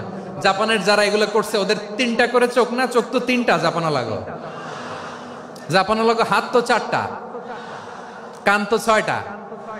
হ্যাঁ, নাকি আমার মতো 2 হাত 2 কানালা মানুষ? চোখে দেখলে ওটা মানুষ না। চিন্তা করছেন? তার মানে জাপানিজদেরকে যে গ্রুমিং করে শিখানোর মাধ্যমে পরিচ্ছন্ন বানানো গেছে, ওরা যেমনি মানুষ আমরাও মানুষ। আমাদের সন্তানদেরকে শেখালে তারাও পারবে, পারবে কিনা? 2 নম্বর উদাহরণ বলি। চট্টগ্রাম ফেনীতে যারা গিয়েছেন, মেঘনা গোমতী ব্রিজ প্রকল্প নাম শুনছেন? মেঘনা একটা ব্রিজ পার হওয়া লাগে। এই মেঘনা গোমতী, এখানে 3টা ব্রিজ কাঁচপুর সহ, এই 3টা ব্রিজের নির্মাণ কাজ, রেনোভেশনের কাজ দেয়া হয়েছিল জাপানের একটা কোম্পানিকে। কাকে? জাপানের কোম্পানির নির্মাণ শেষে 738 কোটি টাকা বেঁচে গেছিল, এটা গভর্নমেন্টের হাতে দিয়ে তারা বিদায় নিয়েছে। কত টাকা? 738 কোটি টাকা। যত প্রাক্কলিত ব্যয় নির্ধারণ করা হয়েছে সব টাকা সরকার, তৎকালীন সরকার 2019-এর সরকার, কারা ছিল তো জানেন? এই 2019-এর সরকার তাদেরকে দিয়েছে। তারা রিনোভেশন নির্মাণ শেষে 738 কোটি টাকা অতিরিক্ত বেঁচে গেছিল, এটা আবার গভর্নমেন্টের হাতে বুঝাই দিয়ে তারা বিদায় নিচ্ছে। আমরা কেন এমন হইতে পারলাম না? জাপানের ওরাও মানুষ, আমরাও মানুষ। তার মানে মানুষে মানুষে পার্থক্য আছে না নাই? আচ্ছা, জাপানের 2টা উদাহরণ দিলাম, এবার আমার দেশের 2টা উদাহরণ দিব না? বাংলাদেশের দুটা উদাহরণ দেয়। 1 নম্বর উদাহরণ, গত সপ্তাহে আপনারা জানেন কক্সবাজার আমার একটা প্রোগ্রাম ছিল, তো হেলিকপ্টারে গিয়েছিলাম। ফেনী জেলা যখন পার হচ্ছি আমি দেখলাম 3টা উইন্ডমিল চিনেন তো, বিশাল পিলার, 3টা-4টা পাখা থাকে, বায়ু বিদ্যুৎ কেন্দ্র, বাংলাদেশের প্রথম বায়ু বিদ্যুৎ কেন্দ্র এটা, মুহুরী প্রজেক্ট বলে এটা সম্ভবত, মুহুরী প্রজেক্ট। তো সাগরের বাতাসের ঝাপটায় এটা ঘুরে এনার্জি হয়, ইলেকট্রিসিটি উৎপাদন হয়। তো আমি পাইলটকে বললাম, ভাই এগুলো থেকে কেমন ইলেকট্রিসিটি উৎপাদন হয়? কয় হুজুর একটুও হয় না, কিছুই হয় না। কিছুই হয় না মানে? বলে হুজুর বাংলাদেশে যত উইন্ডমিল আছে এটার পাখা একটাও ঘুরে না। আল্লাহ, বলেন কি? তাহলে এই যে কোটি কোটি টাকা ব্যয় করে যে উইন্ডমিল, কয় হুজুর ভিতরে ফিটফাট, উপরে ফিটফাট, ভিতরে সদরঘাট। তার মানে কোটি কোটি টাকা দিয়ে এই উইন্ডমিল বানায়, এখানে কিছু নাই। দুর্নীতির আড্ডাখানা, আখড়াখানা বাংলাদেশ, ঠিক কিনা বলেন? হায় রে, জাপানিজরাও মানুষ, আমরাও মানুষ। আমার এক নিকটাত্মীয় সরকারি চাকরিজীবী, উনি আমাকে বললেন, বাংলাদেশের আর একটা উদাহরণ দেখ, উনি আমাকে বললেন যে প্রতি বছর আমাদের অফিসের ফার্নিচার চেঞ্জ করে। আমি বললাম প্রতি বছর ফার্নিচার চেঞ্জ করে কেন? বলে যে ফার্নিচার নতুন পারচেজ করলেই তো ওইখানে টাকা, নতুন কিনতে পারলেই টাকা, নতুন উন্নয়নের সবক শোনাতে পারলেই টাকা। প্রথম আলোর রিপোর্ট, কি আলো? প্রথম আলোর রিপোর্ট, গত 15 বছরে উন্নয়নের নামে লুটপাট হয়েছে প্রায় 3.25 লাখ কোটি টাকা। কার রিপোর্ট? আমাদের বানানো কথা, প্রথম আলোর রিপোর্ট। গত 15 বছরে কারা ছিল জানেন তো? হ্যাঁ, শুধু ওনাদেরকেই দোষ দিয়ে লাভ নাই। স্বাধীনতার পর থেকে শুধু শাসকের হাত বদল হয়েছে, আমরা কিছু পাই নাই, ঠিক কিনা বলেন? শুধু ওনাদের দোষ দিয়ে কি লাভ? একদল খাইছে, আরেক দল খাওয়ার জন্য রেডি হয়ে আছে। আমরা এরকম চাই না। আমরা চাই স্বাধীন সার্বভৌম বাংলাদেশ, আমরা চাই দুর্নীতিমুক্ত বাংলাদেশ। আমি নিউজটা যে কতবার পড়লাম, এটা কি সম্ভব? 3.25 লাখ কোটি টাকা লুটপাট, মানে লুটপাট করতে করতে এদেশের জনগণকে ফুটপাতে বসায় দিচ্ছে। প্রিয় ভাইয়েরা, তাহলে জাপানের মানুষও মানুষ, আমরাও মানুষ। সিদ্ধান্ত আপনার, কোন মানুষ হবেন, ভালো মানুষ না খারাপ মানুষ? আজকের আলোচনার বিষয় হচ্ছে মানব সম্পদের উন্নয়ন, হিউম্যান রিসোর্স ডেভেলপমেন্ট।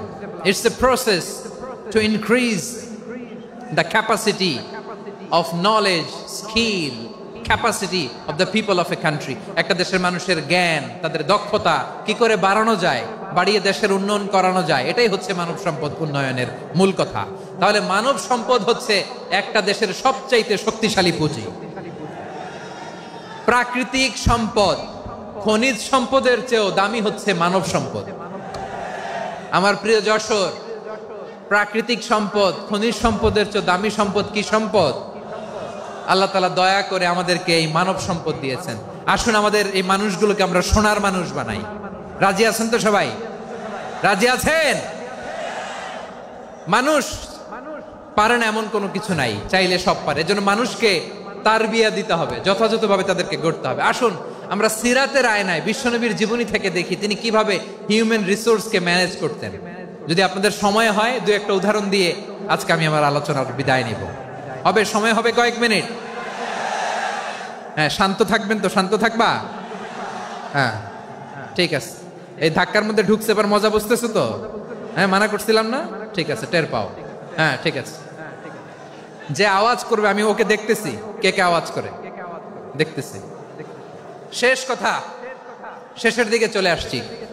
বিষ্ণু ইসলাম কিভাবে হিউম্যান রিসোর্সকে ম্যানেজ করতেন, মজার কথা আছে কয়েকটা, বলে বিদায় নিব। বিশ্বনবী কিভাবে এই মানব সম্পদকে ম্যানেজ করতেন। বিশ্বনবী, he was a very good talent hunter, চৌকস ট্যালেন্ট হান্টার ছিল। কার মধ্যে কি ট্যালেন্ট আছে দেখলেই বুঝে ফেলতেন। সুবহানাল্লাহ পড়বেন না? কি নবী আমরা পেয়েছি! He was a very good talent hunter. আমার নবী তিনি চৌকস ট্যালেন্ট হান্টার ছিলেন।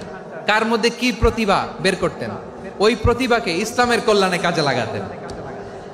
সুবহানাল্লাহ বলেন। যাকে যেই জায়গায় সেট করলে ভালো হবে তাকে ওই জায়গায় সেট করতেন। কয়েকজন সাহাবীর জীবনী শোনাই। আবু মাহজুরা রাদিয়াল্লাহু তাআলা আনহু, মক্কার মুয়াজ্জিন, আগে ছিল মুশরিক, পরে হয়েছে মুমিন। উনি কিভাবে মুমিন হইলেন এই ঘটনাটা একটু আপনাদের শোনাতে চাই। তা আপনাদের তো সময় নাই হাতে, হ্যাঁ সময় আছে?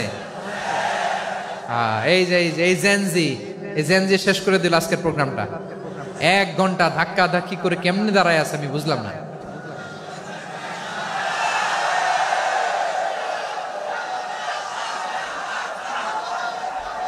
না তাকবির না, চুপ করতে হবে। What I need, you stop. Just shut up. চুপ। হ্যাঁ ঠিক আছে, এভাবে। আবু মাহজুরা রাদিয়াল্লাহু তাআলা আনহু কিভাবে মুসলিম হলেন আওয়াজ করে শুনেন।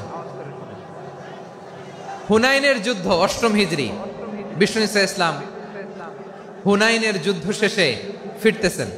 পথিমধ্যে বেলাল রাদিয়াল্লাহু তাআলা আনহু, এই যে আবার কথা, আই রে আল্লাহ রে, এখানে ধাক্কা ধাক্কি কেন? চলে যাও, পেছনে যাও, পেছনে যাও। কি আজীব তামাশা! যেখানে যায় এখানে ধাক্কা ধাক্কি, মারামারি, গায়ের উপরে কাঁধের উপরে শাউটিং। অনেক গুরুত্বপূর্ণ কথা পয়েন্ট করে নিয়ে আসে যে বলবো, এই শাউট করার কারণে প্রোগ্রামটাই নষ্ট করে দেয়। আসছে আমার ভালোবাসা দেখাইতে, প্রোগ্রামটাই শেষ করে দিয়ে চলে যায়। স্টপ।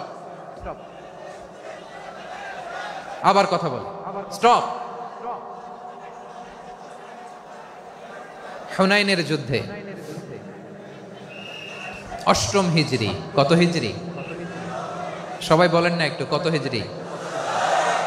8ম হিজরিতে হুনাইনের যুদ্ধে রাসূল সাল্লাল্লাহু আলাইহি ওয়াসাল্লাম ফিরে আসতেছেন মদিনায়। পথিমধ্যে বেলাল রাদিয়াল্লাহু তাআলা আনহু আজান দিচ্ছেন। কি দিচ্ছেন? তো পাশে ছিল মুশরিকদের একটা পল্লী, কিছু মুশরিক তরুণ, কিছু অমুসলিম কিশোর, তারা আজানকে ব্যঙ্গ করতেছে। আমাদের বাংলায় মুখ ভেঙ্গানো বলে আর কি। বেলাল রাদিয়াল্লাহু তাআলা আনহু আজান দিচ্ছেন, ওই বাচ্চাগুলো মুশরিক, তো ওরা আজানকে ব্যঙ্গ করতেছে, বিকৃতি করে ওরাও আজান দিচ্ছে। উদ্দেশ্য হচ্ছে আজানকে নিয়ে ঠাট্টা করা। উদ্দেশ্য কি? ঠাট্টা করা। ব্যাপারটা মনে কষ্ট পাওয়ার মতো ব্যাপার না? কিন্তু বিশ্বনবী ওইখানে দেখেন কি খুঁজলেন।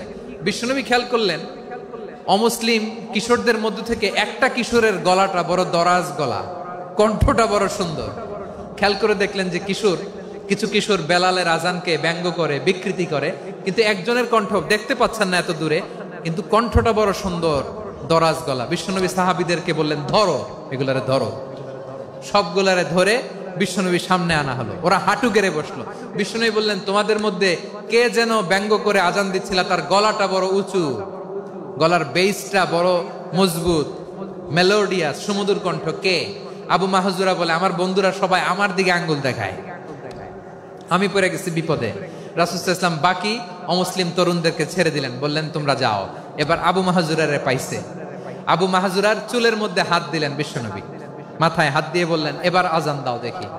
আবু মাহজুরা বলে, আমি তো আজান দিতে জানি না, কারণ আমি তো বেলালেরটা শুইনা দিছি, আমার তো মুখস্থ নাই, আমি তো আজান দিতে জানি না। বিশ্বনবী বললেন, জানো না? তাহলে আসো, আমি তোমারে শিখাই দেই। সুবহানাল্লাহ পড়েন। আবু মাহজুরা হাঁটু গেড়ে বসে, বিশ্বনবীর মোবারক হাত আবু মাহজুরার চুলের মধ্যে। বিশ্বনবী আজানের মুআল্লিম আবু মাহজুরাকে বলতেছে, ঠিক আছে তোমারে শিখাই দিচ্ছি, আমি যা যা বলবো আমার সাথে সাথে বলো, পারবা? আবু মাহজুরা বলে, পারবো।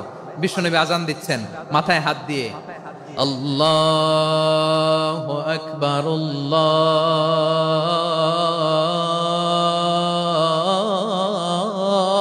আল্লাহু আকবার। আবু মাহজুরা এই বাক্যটা পড়লেন। বিশ্বনবী দ্বিতীয় বাক্য পড়তে আরম্ভ করলেন,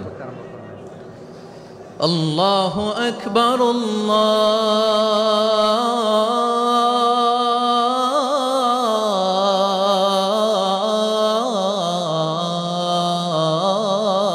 আল্লাহু আকবার। আবু মাহজুরা এই বাক্যটা বললেন। বিশ্বনবী আবু মাহজুরার মাথার মধ্যে হাত দিয়ে তৃতীয় বাক্য বললেন, أشهد أن لا إله إلا الله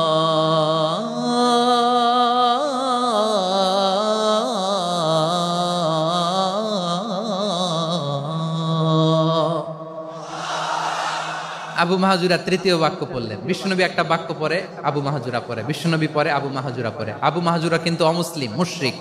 আবু মাহাজুরা বলে, এক একটা বাক্য পড়ি আমার কলিজাটা গলে ঠান্ডা হয়ে যায়। এতদিন মোহাম্মদকে গালি দিতাম, এখন মোহাম্মদ আমার মাথায় যখন হাত রাখছে আমার সারা শরীর ঠান্ডা হয়ে গেছে।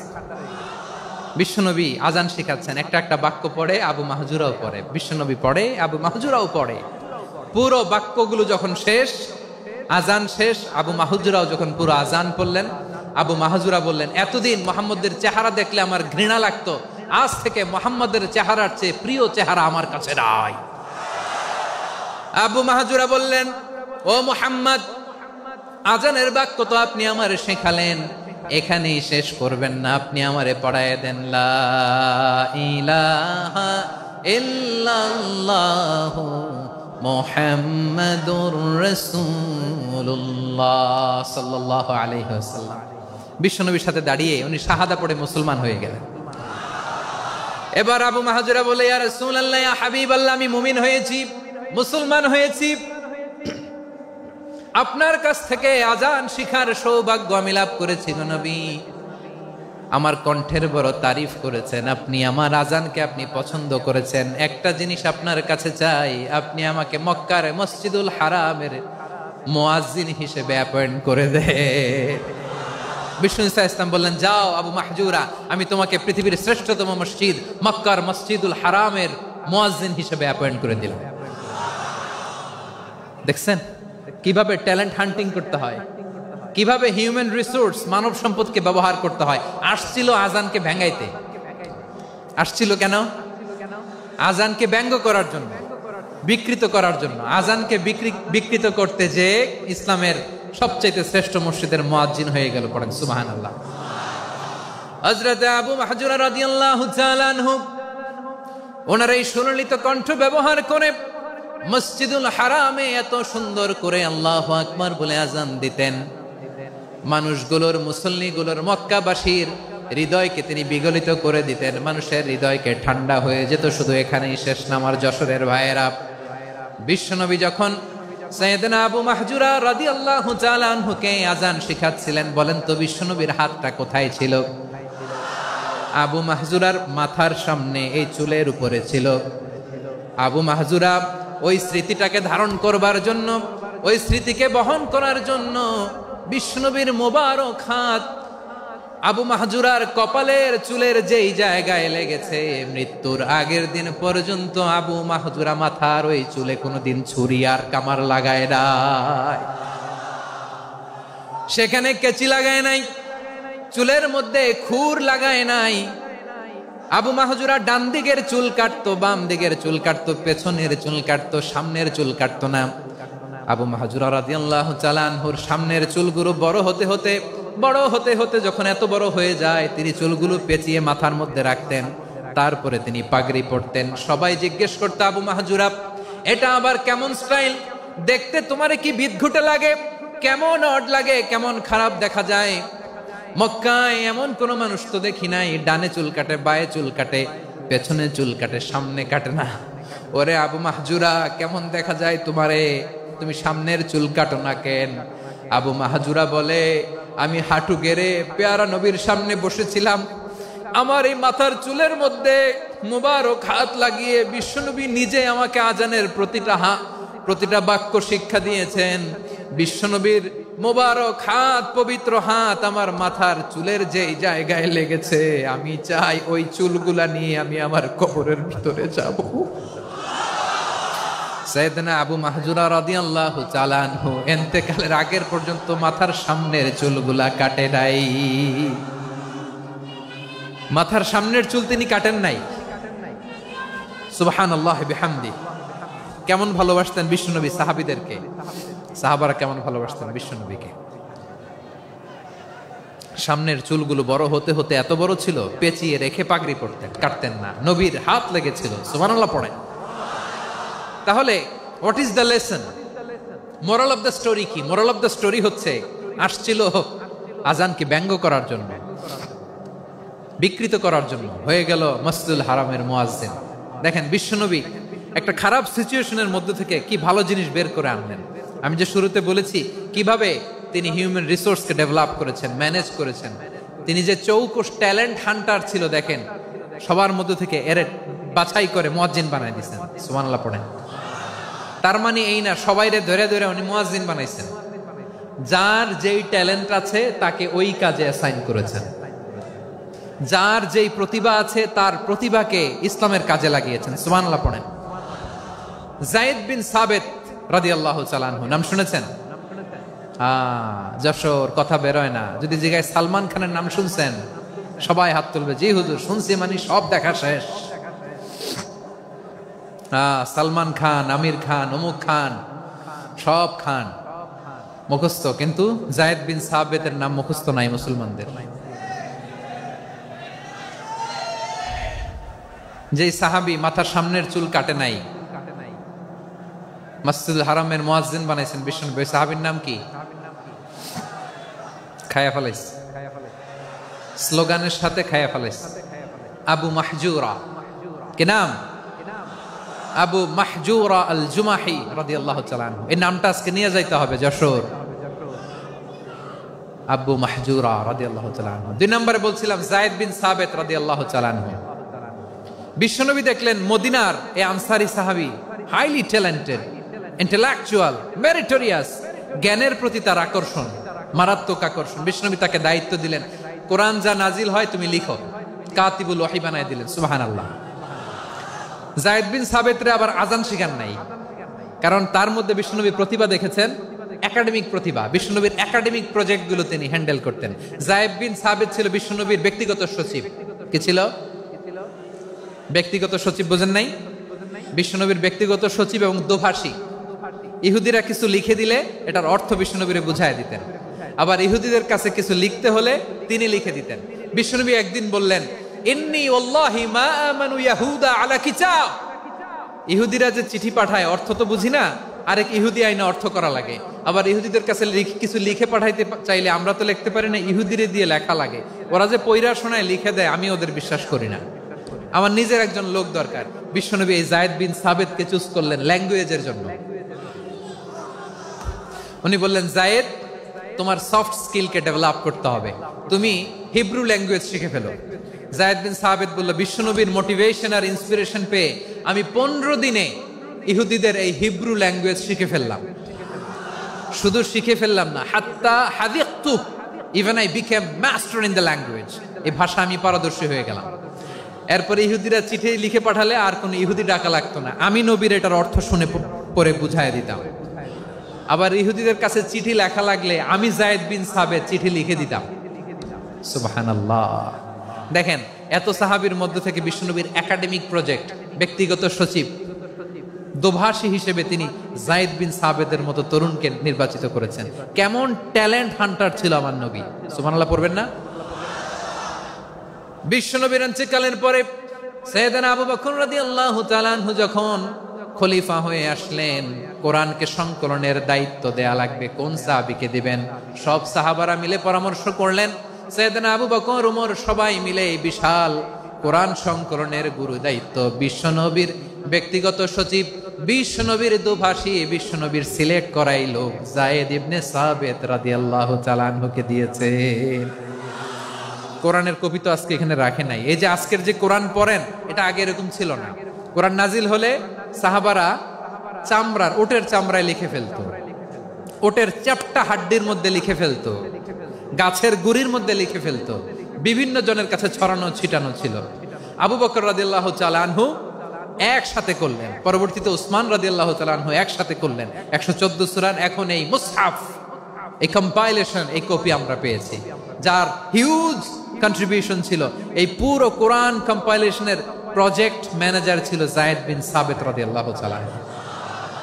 কোরআন কম্পাইলেশনের প্রজেক্ট ম্যানেজার। দেখেন উনারে মাথায় হাত দিয়ে আজান শিখায় নাই। সুবহানাল্লাহ কইবেন না?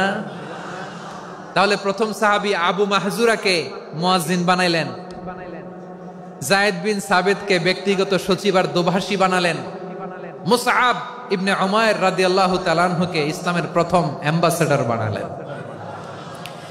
তাহলে তৃতীয় নাম্বার একজন সাহাবীর নাম বলছি, মুসআব ইবনে উমাইর।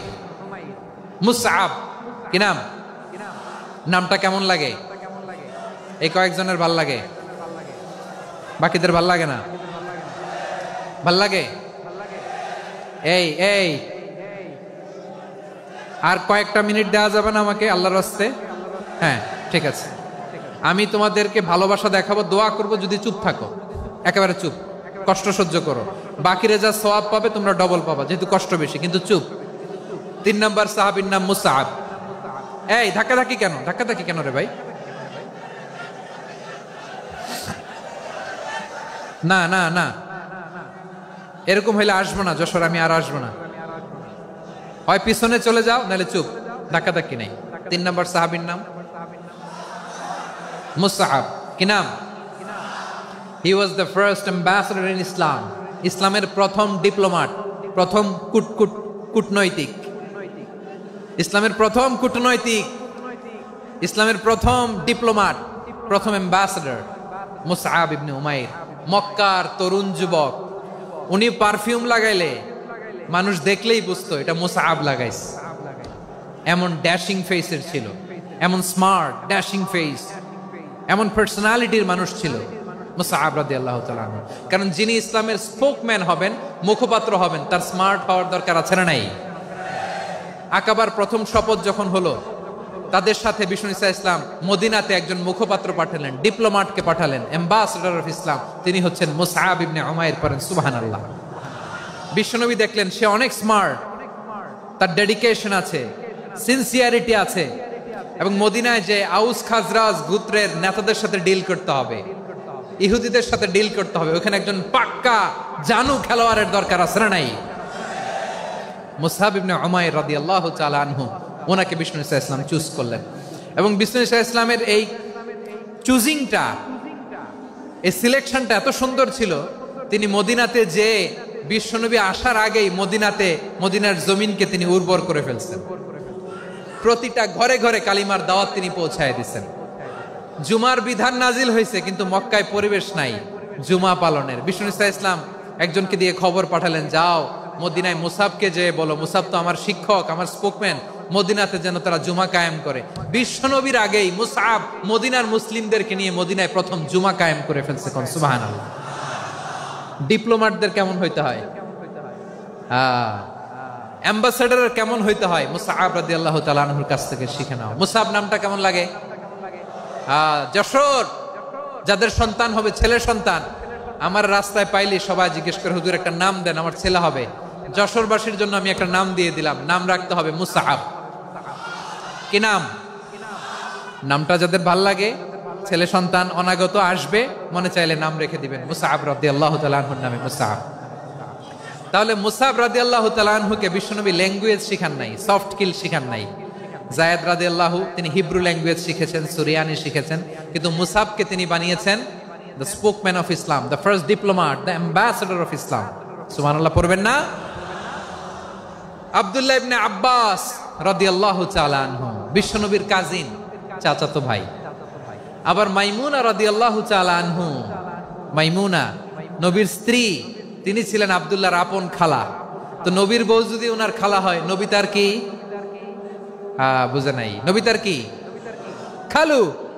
তাহলে সম্পর্ক অনেক গভীর, কাজিন আবার খালু। ছোট্ট মানুষ, তাই রাতে মাঝে মাঝে ঘরে থাকতো। বিশ্বনবী দেখলেন আব্দুল্লাহ যেহেতু আমার ঘরে ঢুকতে পারে, আব্দুল্লাহরে এই উম্মতের বড় শিক্ষাবিদ বানাইতে হবে। কথা বোঝে নাই? আব্দুল্লাহকে কি বানাইতে হবে? শিক্ষাবিদ, এডুকেটর অফ দিস উম্মাহ, এই উম্মার শিক্ষাবিদ বানাইতে হবে। তাই আব্দুল্লাহ ইবনে আব্বাসকে বিশ্বনবী হাতে কলমে শিক্ষা দিয়েছেন। আহারে, আর এরপরে যে কি ভাষা আসবে তোমাদের জন্য আমার মুখ থেকে আমি নিজেও জানি না, আমি নিজেও জানি না। 1 ঘন্টা যাবত ধাক্কা ধাক্কি মারামারি। তো আসতে বলছে কে তোমাকে? পেছনে চলে যাও, জায়গা না পেলে। পুরো প্রোগ্রামটাই নষ্ট করে দিল।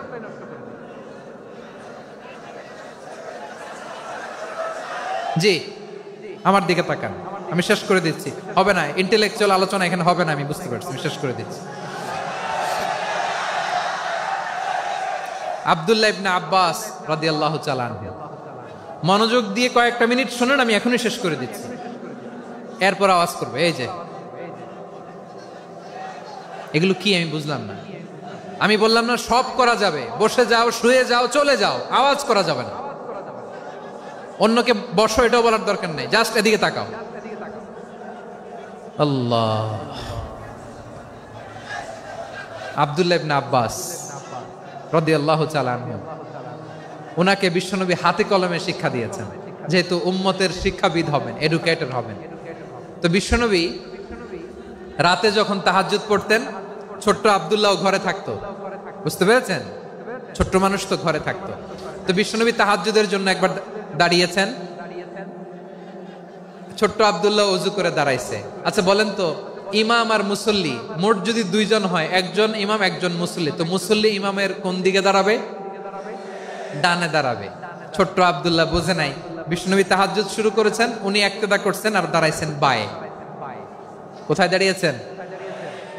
আব্দুল্লাহ বলেন, যখন আমি বায়ে দাঁড়ালাম, আখাযা রাসূলুল্লাহ সাল্লাল্লাহু আলাইহি ওয়াসাল্লাম উযুনি আল ইউমনা ইয়াফতিলুহা, বিশ্বনবী নামাজরত অবস্থায় আমার কান ধরে টেনে আমার ডান দিকে এনে দাঁড় করায় দিলেন। পড়েন সুবহানাল্লাহ।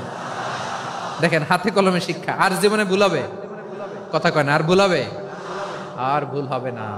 এভাবে বিশ্বনবীর অনেক সঙ্গ পেয়েছেন, সফর করেছেন, একই বাহনে বসেছেন, এক বাহনে বসে লম্বা নাসিহত করেছেন, বলেছেন, ইয়া গোলাম ইহফাজিল্লাহ ইয়াহফাজকা, ইহফাজিল্লাহ তাজিদহু তুজাহাক, ইযা সাআলতা ফাসআলিল্লাহ ওয়া ইযা ইসতাআনতা ফাসতাইন বিল্লাহ। আল্লাহর বিধান মানো, আল্লাহর বিধান রক্ষা করো, আল্লাহ তোমায় রক্ষা করবে। আব্দুল্লাহ, চাইতে হলে আল্লাহর কাছে চাও, সাহায্য চাইতে হলে আল্লাহর কাছে সাহায্য চাও। মনে রাখো, গোটা বিশ্বের সবাই যদি তোমার সাহায্য করতে চায়, ততটুকুই করতে পারবে যতটুকু আল্লাহ তোমার নসিবে রেখেছে। গোটা বিশ্ব যদি তোমার বিরুদ্ধে ষড়যন্ত্রে দাঁড়িয়ে যায়, ক্ষতি ততটুকু করতে পারবে যতটুকু তোমার জন্য বরাদ্দ আছে, এর বাইরে কিছু করতে পারবে না। আওয়াজ করে বলেন ঠিক কিনা?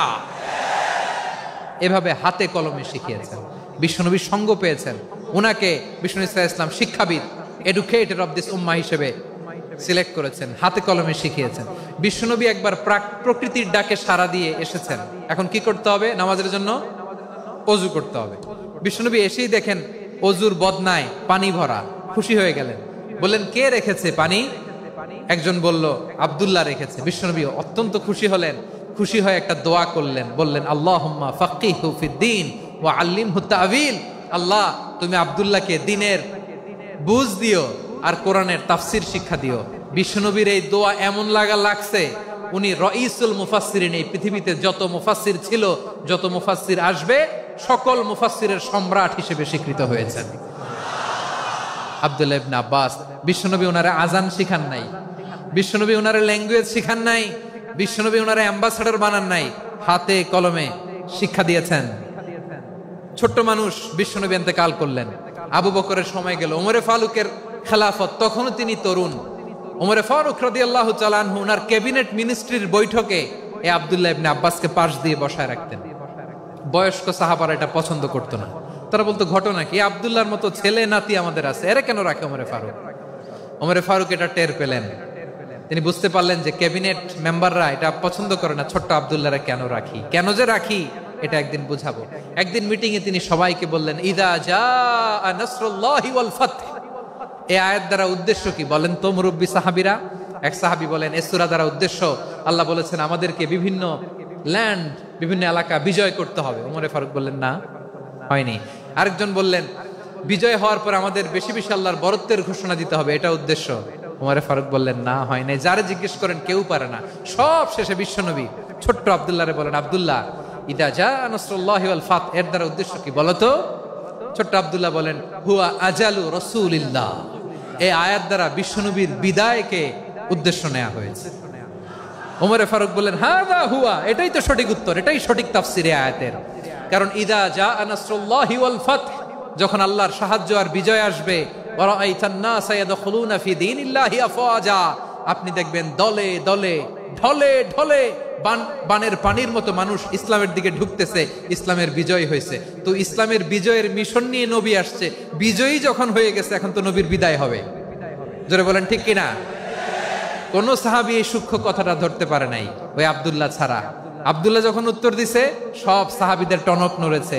এরপর থেকে কোনো ক্যাবিনেট মিটিং এ আর কোন সাহাবারা কোনো প্রশ্ন করে নাই, আওয়াজ করে পড়েন সুবহানাল্লাহ। বিশ্বনবী আব্দুল্লাহ ইবনে আব্বাসকে দ্য এডুকেটর অফ দ্য উম্মাহ, উম্মার শিক্ষাবিদ হিসেবে গ্রহণ করেছেন। আওয়াজ করে পড়তে হবে আল্লাহু আকবার। সাহাবীদের নামগুলো মনে থাকবে? 1 নম্বরে আবু মাহজুরা, মুয়াজ্জিন বানাইছেন। যায়েদ ইবনে সাবিত, দোভাষী, ট্রান্সলেটর অফ প্রফেট, এবং তিনি ছিলেন বিশ্বনবীর ব্যক্তিগত সচিব। মুসআব ইবনে উমাইর, the first ambassador and diplomat of Islam. আব্দুল্লাহ ইবনে আব্বাস, এই উম্মার সবচেয়ে বড় এডুকেটর, শিক্ষাবিদ। আরেকজন ছিল আব্দুল্লাহ ইবনে মাসউদ রাদিয়াল্লাহু তাআলা। 2 আব্দুল্লাহ, আব্বাস গেল, আরেকজন হচ্ছে মাসউদ। মক্কার তরুণ, ছাগল পালতো মুশরিকের বিশ্বনবী আর আবু বকর রাদিয়াল্লাহু তাআলা আনহু একবার গেলেন, যে দেখে এই তরুণ দাঁড়ায় আছে। বিশ্বনবী বলেন, আমি খুব ক্ষুধার্ত, তোমার কাছে কি দুধ আছে ছাগলের? আব্দুল্লাহ ইবনে মাসউদ বলে, আছে। ওয়ালাকিন আনা মুতামান, কিন্তু যে দুধ আছে এটা আমানতের, আমি দিতে পারবো না। বিশ্বনবী এইটা শুনেই তার টার্গেট করে ফেলছে। আনা মুতামান, দুধ আছে কিন্তু এটা আমার মালিকের, আমি তো দরদ দেখাই, আমার মালিকের দুধ আপনি পথিক, আপনারে দিতে পারি না। বিশ্বনবী টার্গেট করে ফেলছেন, এরে আমার কাজে লাগাইতে হবে। বিশ্বনবী বলেন, আচ্ছা ঠিক আছে, দুধ দিও না, কিন্তু এমন ছাগি আছে কিনা যেই ছাগির সাথে কোনো ছাগলের মিলন হয় নাই, তার ওলানে দুধও আসে নাই, বাচ্চাও নাই, এরকম ছাগির থেকে যদি আমি দুধ খাই তাহলে তো সমস্যা নাই। বলতেছে, এরকম ছাগির থেকে দুধ খাইলে সমস্যা নাই, কারণ এরকম ছাগির ওলান থেকে দুধ আসবেও না। বলতেছে, ঠিক আছে, এরকম একটা ছাগি নিয়ে আসা হলো। বিশ্বনবী বিসমিল্লাহ বলে ওই ছাগির ওলানে হাত দিলেন। হাত দিতে দেরি, পুরো ওলানটা দুধে ভরে যেতে দেরি হয় না। বিশ্বনবী আর আবু বকর রাদিয়াল্লাহু তাআলা আনহু দহন করে পেট ভরে খেলেন। এই দৃশ্য আব্দুল্লাহ ইবনে মাসউদের হৃদয়ে দাগ কাটলো। এই মুজিজা দেখে তিনি বললেন, আশহাদু আল্লা ইলাহা ইল্লাল্লাহ ওয়া আশহাদু আন্না মুহাম্মাদুর রাসূলুল্লাহ। তিনি ষষ্ঠ মুসলিম ছিলেন, 6 নম্বর মুসলমান। ওনাকে টার্গেট করে বিশ্বনবী দেখলেন এমন ইন্টেলেকচুয়াল ব্রেন, উনি সূক্ষ্ম সূক্ষ্ম জিনিস বুঝে বেশি, ফিকহি জ্ঞান ওনার মধ্যে বেশি। বিশ্বনবী ওনাকে কোরআনের জ্ঞান শিক্ষা দিতে লাগলেন। উনি বিশ্বনবী সবার কাছে কোরআন শোনায়, কিন্তু বিশ্বনবী নিজে আব্দুল্লাহ ইবনে মাসউদের কাছ থেকে কোরআন শুনতো। বিশ্বনবী একবার বললেন, ইকরা আলাইয়া ইয়া মাসউদ। ইবনে মাসউদ, একবার শোনাও তো কোরআন দেখি। আব্দুল্লাহ ইবনে মাসউদ বলে, আকরাউ আলাইকা ওয়া আলাইকা উনজিল। নবী, আপনার উপর কোরআন নাজিল হয় আর আমি আপনার সামনে কোরআন পড়ব। বিশ্বনবী বললেন, ইন্নী উহিব্বু আন আসমাআহু মিন গায়রি। আমি নিজে পড়তে যেমনি ভালোবাসি, অন্য পড়ুক আমি শুনবো, এটাও আমি ভালোবাসি। সূরা নিসা তিনি তেলাওয়াত করে শুনিয়েছেন।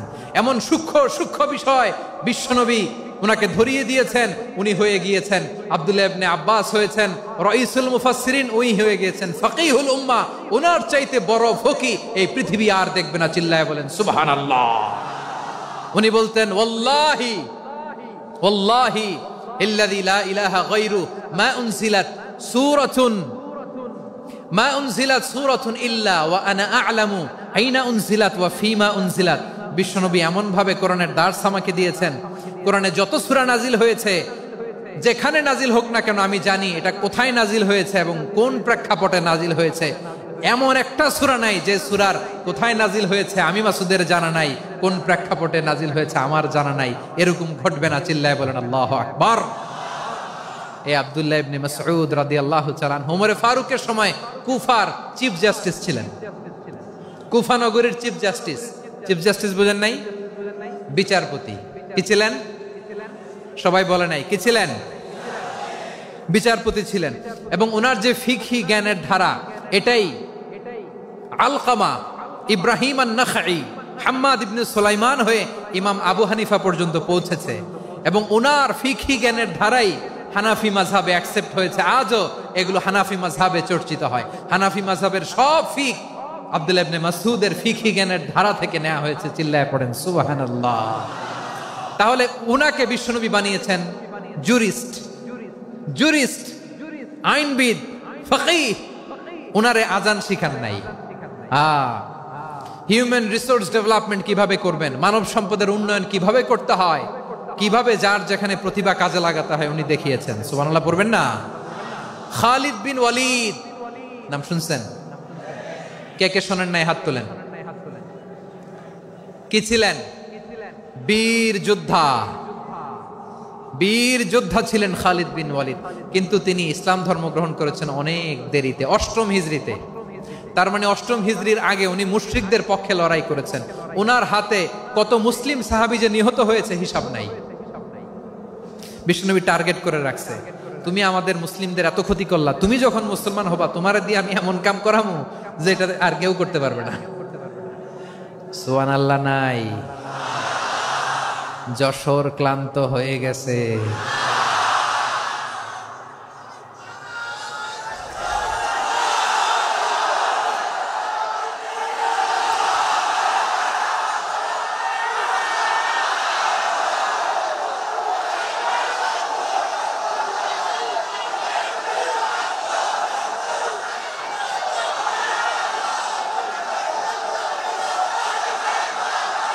মাশাআল্লাহ, বসুন বসুন বসুন।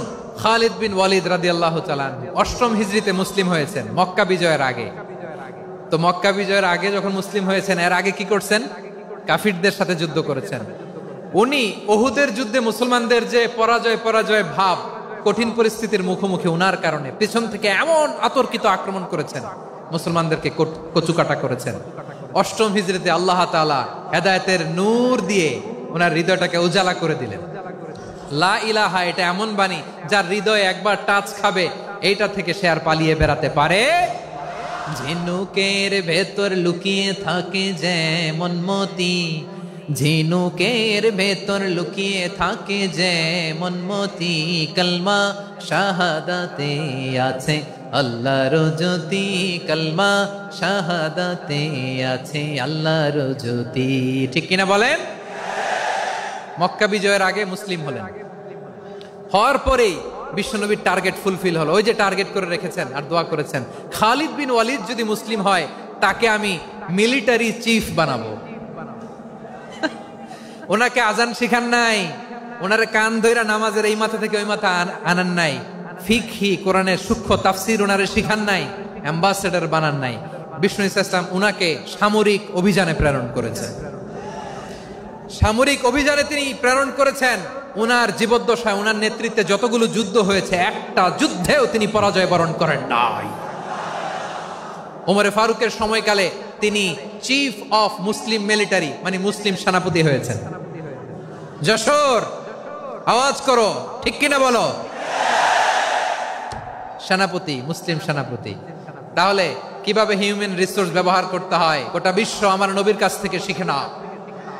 খালিদ বিন ওয়ালিদ, ওনাকে বিশ্বনবী একটা উপাধি দিয়েছেন। উপাধিটা হচ্ছে সাইফুল্লাহিল মাসলুল, আল্লাহর নাঙ্গা তরবারি, আল্লাহর খোলা তরবারি, দ্য ওপেন সোর্ড অফ আল্লাহ। খালিদ বিন ওয়ালিদ মুসলিম সেনাপতি। হাসান বিন সাবেত নাম শুনছেন? দেখি উনি কি ছিল বলেন। রাসূলের সভা কবি, কালচারাল হিজিমনিকে ডিফিট করার জন্য উনি ভালো অস্ত্র চালানো জানতেন না, ওই কাজে উনি যেতেন না। ওনার ছিল কাব্য প্রতিভা। কাব্য প্রতিভা, কাফিররা কবিতা দিয়ে নবীকে গালি দিত। বিশ্বনবী বলতেন, ইয়া হাসান আজিব আন রাসূলিল্লাহ, তুমি নবীর হয়ে কাফেরদের এই কথাগুলোর জবাব দাও। বিশ্বনবীর একটা মিম্বার ছিল, বিশ্বনবীর মিম্বারের পাশাপাশি মসজিদে নববীতে এই হাসান বিন সাবেতের জন্য বিশ্বনবী একটা স্পেশাল মিম্বার বানিয়ে দিয়েছেন। এখান থেকে তুমি জবাব দাও। এবং বিশ্বনবী বলেছেন, আল্লাহুম্মা আইয়িদহু বিরূহিল কুদুস, আল্লাহ হাসান আমার পক্ষে জবাব দেয়, তুমি জিব্রাইল মারফত তাকে সাহায্য পাঠাইয়া দিও। রাসূল সাল্লাল্লাহু আলাইহি ওয়াসাল্লামের সভা কবি, the poet of the prophet, নবীর কবি। উনি কবিতা দিয়ে, এমন উচ্চাঙ্গের ভাষায় কবিতা দিয়ে তিনি জবাব দিতেন, কাফিরদের গা শিহরে যেত, তাদের হৃদয়ে আগুন ধরে যেত। তাহলে এরকম কবিরও দরকার আছে না নাই? এখন যাকে আল্লাহ দিছে কাব্য প্রতিভা, এরা যদি আপনি যুদ্ধের ময়দানে পাঠান হবে? যারে দিছে সুরেলা গলা, এরা যদি অ্যাম্বাসেডর বানান হবে না। হাসান বিন সাবেত ছিলেন বিষ্ণু ইসলামের কবি। হুযায়ফা ইবনুল ইয়ামান বিশ্বনবীর গোয়েন্দা বিভাগের প্রধান। কিসের প্রধান? হুযায়ফা ইবনুল ইয়ামান, ওনার ছিল ডিটেকটিভ মাইন্ড, ডিটেকটিভ মাইন্ড, গোয়েন্দা বিভাগের প্রধান। এবং উনি হচ্ছেন সাহিবু সিররি রাসূলিল্লাহ, রাসূল সাল্লাল্লাহু আলাইহি ওয়াসাল্লামের গোপন তথ্যের ধারক বাহক। নবীর যেই কথা কেউ জানে না সব হুজাইফার পেটের ভিতরে ছিল। সুবহানাল্লাহ পড়েন। মদিনার যত ইহুদিদের একটা লিস্ট ছিল, এই লিস্ট শুধু দুইজন জানতো, বিশ্বনবী আর হুজাইফা। সুবহানাল্লাহ পড়বেন না? তাহলে উনাকে কোন দায়িত্ব দিছে? কোন বিভাগ? যশোর, আওয়াজ করো, কোন বিভাগ? গোয়েন্দা বিভাগের হেড ছিল। খন্দকের যুদ্ধে প্রচন্ড আজকের মতো শৈত্য প্রবাহ, মাটি খনন করতে করতে সাহাবীদের পেটে ক্ষুধা নাই, দাঁড়াইতে পারে না নামাজের জন্য, এত ক্লান্ত, ক্ষুধা, ক্লান্ত, শ্রান্ত। বিশ্বনবী বললেন, কে আছো এই কঠিন শীত, এই ভয় আর ক্ষুধার মধ্যেও খন্দকের পরীক্ষার টপকে শত্রু শিবিরে যে আমাকে তথ্য দিবা, কে আছো? কারো গায়ে শক্তিই নাই যে দাঁড়াবে, কেউ দাঁড়ায় না। বিশ্বনবী তখন নিজে হুজাইফাকে ডাক দিলেন, হুজাইফা, যে আমাকে আজকে শত্রু শিবিরের তথ্য এনে দিবে সে জান্নাতে আমার মোরাফাকা, আমার সঙ্গী হবে। হুজাইফা রাদিয়াল্লাহু ইবনুল ইয়ামান জীবনের ঝুঁকি নিয়ে এই ক্ষুধা, শৈত্য প্রবাহ, কোল্ড ওয়েভস কে উপেক্ষা করে পরীক্ষা টপকে শত্রু শিবিরে যে সবার কথাগুলো চুপে চুপে শুনে বিশ্বনবীর দরবারে এসে গোয়েন্দাদের মতো তথ্য সরবরাহ করেছে। বিশ্বনবীর গোয়েন্দা বিভাগের প্রধান হুজাইফা ইবনুল ইয়ামান ইন্টেলিজেন্স বিভাগ চালাতেন। মুনাফিকদের নাম ওনার কাছে ছিল। মুআয ইবনে জাবাল মদিনা রাষ্ট্রের সবচেয়ে সিনিয়র আমলা ছিলেন। আমলাতন্ত্র চিনেন তো? প্রশাসনিক কাজ যারা চালায়, অ্যাডমিনিস্ট্রেশন বুঝেন না? The department of administration. মদিনার রাষ্ট্রের সিনিয়র আমলা মুআয ইবনে জাবাল মুতাখাসসিসুন ফিল হালাল ওয়াল হারাম, হালাল হারামের স্পেশালিস্ট ছিলেন। বিশ্বনবী উনাকে ইয়ামানের গভর্নর করে পাঠাইছেন। বলেছেন, ইন্নাকা তা'তি কওমান আহলা কিতাব, এমন গোষ্ঠীর কাছে যাবা যারা ইহুদি নাসারা, আগে শাহাদা পড়লে এরপরে নামাজের দাওয়াত দিও, নামাজ পড়লে যাকাতের দাওয়াত দিও। গভর্নরের অ্যাটিটিউড যেমন থাকে তেমন অ্যাটিটিউড ধরে রেখো। সুবহানাল্লাহ পড়েন। তাহলে মুআয ইবনে জাবালকে দিয়ে বিশ্বনবী কবিতা লেখায় নাই, চিঠি লেখায় নাই, আজান দেওয়ায় নাই। সুবহানাল্লাহ পড়বেন না? সব শেষ সাহাবী বলি আবু হুরায়রা রাদিয়াল্লাহু তাআলা, নাম শুনছেন? বিড়ালের বাবা। কি করতেন? খালি হাদিস মুখস্থ করতেন। উনি বলতেন, আলজামু রাসূলুল্লাহ আলা মিলই বাতনি, আমার শুধু পেটের ক্ষুধার বন্দোবস্ত হইলে আমি নবীর সঙ্গ ছাড়তাম না। আমার আনসার সাহাবারা ক্ষেত খামারের কাজ করতো, আমার মুহাজির সাহাবারা ব্যবসা করতো, আর আমি নবীর সাথে সাথে থাকতাম। শুধু সকাল বিকাল দুই বেলা যদি আমার খাবারের বন্দোবস্ত হয় আমি আর নবীর লক ছাড়ি না। সুবহানাল্লাহ কইবেন না? 5374টা হাদিস তিনি বর্ণনা করেছেন। সবচেয়ে বেশি হাদিস বর্ণনাকারী সাহাবী। হাদিস প্রিজার্ভেশনের কাজে বিশ্বনবী ওনাকে কাজে লাগিয়েছেন। উনি একদিন বলেন, ইয়া রাসূলুল্লাহ আসমাউ মিনকা কাসীরান ফালা আহফাজু, নবী অনেক কথা শুনি আমার মনে থাকে না। বিষ্ণু বললেন, তাই? উবসুত রিদাক, তোমার চাদরটা বিছাও। আবু হুরায়রা বিছালেন, বিশ্বনবী হাত বুলায় দিলেন, এরপরে অনেক হাদিস বর্ণনা করলেন। আবু হুরায়রা বলে, তারপর থেকে বিশ্বনবী যাই বর্ণনা করে আমি শুনি আর একটাও বলি না। এখন সুবহানাল্লাহ। বিশ্বনবী ওনাকে হাদিস প্রিজার্ভেশন, নবীর এই যে লক্ষ্য হাদিস প্রিজার্ভেশনের এই দায়িত্ব দিয়েছেন সাইয়েদনা আবু হুরায়রা রাদিয়াল্লাহু তাআলা আনহুকে। প্রিয় ভাইরা, তাহলে 10 জন সাহাবীর কথা যে বললাম, আপনারা কি খেয়াল করেছেন কত বড় ট্যালেন্ট হান্টার, চৌকস ট্যালেন্ট হান্টার ছিল আমার নবী। এক একজনের এক এক ট্যালেন্ট, এক এক কাজে অ্যাসাইন করেছেন, এক একজনকে এক এক দায়িত্ব দিয়েছেন, এক একজনের প্রতিভাকে এক একভাবে বিকশিত হওয়ার সুযোগ দিয়েছেন। আওয়াজ করে বলেন ঠিক কি না? এখন আমার পর্দার আড়ালে আমার মায়েরা বলবে, এতগুলো পুরুষ সাহাবীর কথা বললো, নারী সাহাবীরা কি কিছু করে নাই? হ্যাঁ, একজন নারী সাহাবীর কথা বলে মোনাজাত হবে, দোয়া ছাড়া কেউ যাব না। রুফাইদা আল আসলামিয়া রাদিয়াল্লাহু তাআলা আনহা, ওনার বাবার নাম সাআদ আল আসলামি। বিশ্বনবী কি খেয়াল করলেন দেখেন, সাআদ ছিল মদিনার বড় ডাক্তার। এই নারী সাহাবী রুফাইদা বাবার কাছ থেকে চিকিৎসা বিদ্যা শিখেছেন। যখন শিখছে বিশ্বনবী দেখলেন, আমার তো প্রতি সপ্তাহে সপ্তাহে যুদ্ধে আহত সাহাবীদের সেবা দিবে কে? বিশ্বনবী রুফাইদাকে বললেন, রুফাইদা তুমি মসজিদে নববীর পাশে একটা মেডিকেল ক্যাম্প করো। এই যে সাকিনা আদ্দিন মেডিকেলের আমার ছাত্রী বন্ধুরা শুনে রাখো, তোমাদের আইকন হচ্ছে রুফাইদা আল আসলামিয়া। বিশ্বনবীর ডিরেকশন অনুযায়ী তিনি মসজিদে নববীর পাশে একটা মেডিকেল ক্যাম্প করলেন এবং আহত সাহাবাদের চিকিৎসা উনি ওনার টিম নিয়ে দিতেন। বিশ্বনবীর পরামর্শে উনি আনসারি এবং মুহাজির মহিলা সাহাবীদেরকে নিয়ে একটা স্পেশাল মেডিকেল টিম গঠন করলেন।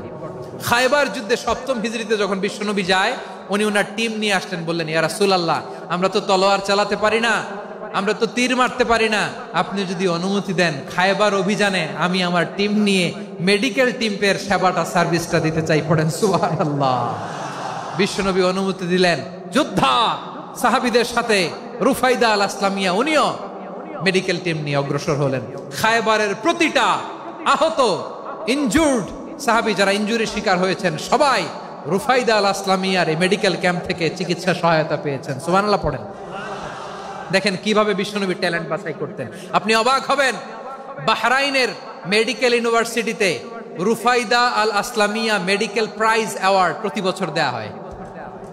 যদি 8 দিনের এই মেডিকেল আমার বোনেরা যদি জেনে থাকো জানো, না হলে নতুন করে জানো, সার্চ দিও রুফাইদা আল আসলামিয়া মেডিকেল অ্যাওয়ার্ড বাহরাইনের ইউনিভার্সিটিতে দেওয়া হয়। প্রিয় ভাইয়েরা, তাহলে আলোচনার সামারি আমরা করি। বিশ্বনবী যার যেখানে ট্যালেন্ট তাকে ওইখানে কাজে লাগাতেন। আওয়াজ করে বলেন ঠিক কিনা? এবার একটা ইন্টারভিউ হবে, আওয়াজ করে বলেন, আবু মাহজুরাকে বিশ্বনবী কি বানাইছেন? হ্যাঁ, ভুলে গেছেন?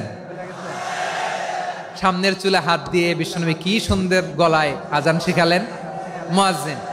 যায়েদ বিন সাবিতকে একাডেমিক প্রজেক্টের দায়িত্ব দিয়েছেন, তিনি ছিলেন বিশ্বনবীর দোভাষী ব্যক্তিগত সচিব। মুসআব ইবনে Umair the first ambassador of Islam. Abdullah ইবনে আব্বাস উম্মার বড় শিক্ষাবিদ মুফাসসির। আব্দুল্লাহ ইবনে মাসউদ ছিলেন জুরিস্ট। কি ছিলেন? জুরিস্ট ছিলেন, এই উম্মার সবচেয়ে বড় জুরিস্ট। খালিদ বিন ওয়ালিদ সেনাপ্রধান। হাসান বিন সাবিত ছিলেন বিশ্বনবীর সভাকবি। কি ছিলেন? বিশ্বনবীর সভাকবি ছিলেন। এরপরে হুযায়ফা ইবনুল ইয়ামান কি ছিলেন? গোয়েন্দা বিভাগের প্রধান। মুআয ইবনে জাবাল কি ছিলেন? সিনিয়র আমলা, ইয়ামানের গভর্নর। আবু হুরায়রা রাদিয়াল্লাহু তাআলা আনহু হাদিস প্রিজার্ভেশনের কাজ করেছেন। আর আমাদের রুফাইদা আল আসলামিয়া রাদিয়াল্লাহু তাআলা আনহা কি ছিলেন? নার্স ছিলেন। নার্স হয়ে মেডিকেল সেবা দিয়েছেন। প্রিয় ভাইয়েরা, পুরো আলোচনার যদি সামারি করি তাহলে বিশ্বনবী যেভাবে হিউম্যান রিসোর্সকে ম্যানেজ করেছেন, যার যেখানে প্রতিভা কাজে লাগিয়েছেন, আমরাও যদি করি আমাদের বাংলাদেশের চিত্র আমরা পাল্টে যেতে পারবো। আমরা শুরুতে শুনেছি মানুষের আছে অসীম সম্ভাবনা, প্রতিটা মানুষ অনন্য, যত্ন নিলে, যথাযথ পরিচর্যা করলে মানুষ বিশ্ব জয় করতে পারে। ঠিক কিনা? আমাদের হাফেজে কোরআনের সামনে দাঁড়াতে পারে এমন কোন হাফেজে কোরআন আল্লাহর জমিনে জন্ম হয় নাই। গোটা বিশ্ব কাঁপিয়ে তারা সেরা। আমাদের ক্রিকেটাররা সেরা, আমাদের তৈরি পোশাক শিল্প সেরা। এরকম অনেক অনেক সেরা জিনিস আছে, আমরা এগুলোরে নার্চারিং করতে পারি নাই, পরিচর্যা করতে পারি নাই, সঠিক তারবিয়াতের অভাব। তাহলে মানুষের অসীম সম্ভাবনাকে কাজে লাগাতে হবে। ঠিক কিনা বলেন? ইউনুস গভর্নমেন্টকে আমি বলবো, অল্প সময়ের জন্য আপনারা এসেছেন, সংস্কারও করতে হবে, আবার নির্বাচনও করতে হবে। সব সংস্কার হতে করতে পারবেন না, যতটুকু পারবেন এর মধ্যে আমাদের যে হিউজ ম্যান পাওয়ার, আমাদের যে মানব সম্পদ, হিউম্যান রিসোর্স, এটাকে ডেভেলপ করে আপনাদের যেতে হবে। যেটা পারবেন না সেটাকে পরবর্তী নির্বাচিত গভর্নমেন্টের কাছে রেখে যেতে হবে, যে তারা যেন করে, তাদের কাছে আপনারা এটা রেখে যাবেন। তাহলে মানুষ চাইলে বিশ্ব জয় করতে পারে। আর মানুষকে হারাতে পারে কেউ? জোরে বলো যশোর, মানুষকে হারাতে পারে কেউ? আল্লাহ আমাদেরকে জনসংখ্যা দিয়েছেন প্রিয় ভাইয়েরা। এই জনসংখ্যা অনেক বড় সম্পদ, এটা আমাদের জন্য অভিশাপ নয়, আশীর্বাদ। আমাদের জনসংখ্যাকে যদি আমরা জনশক্তিতে রূপান্তর করতে পারি, আজকে বাংলাদেশ যে অবস্থানে দাঁড়িয়ে আছে, বাংলাদেশ তার 20 গুণ উন্নতির শিখরে চলে যাবে। চিল্লায় বলো ঠিক কিনা?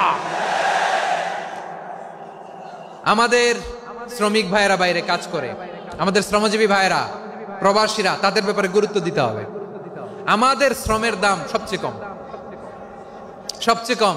তারা এম্বাসিতে গুরুত্ব পায় না, এয়ারপোর্টে গুরুত্ব পায় না। এই সরকার অবশ্য তাদেরকে অনেক গুরুত্ব দিচ্ছে।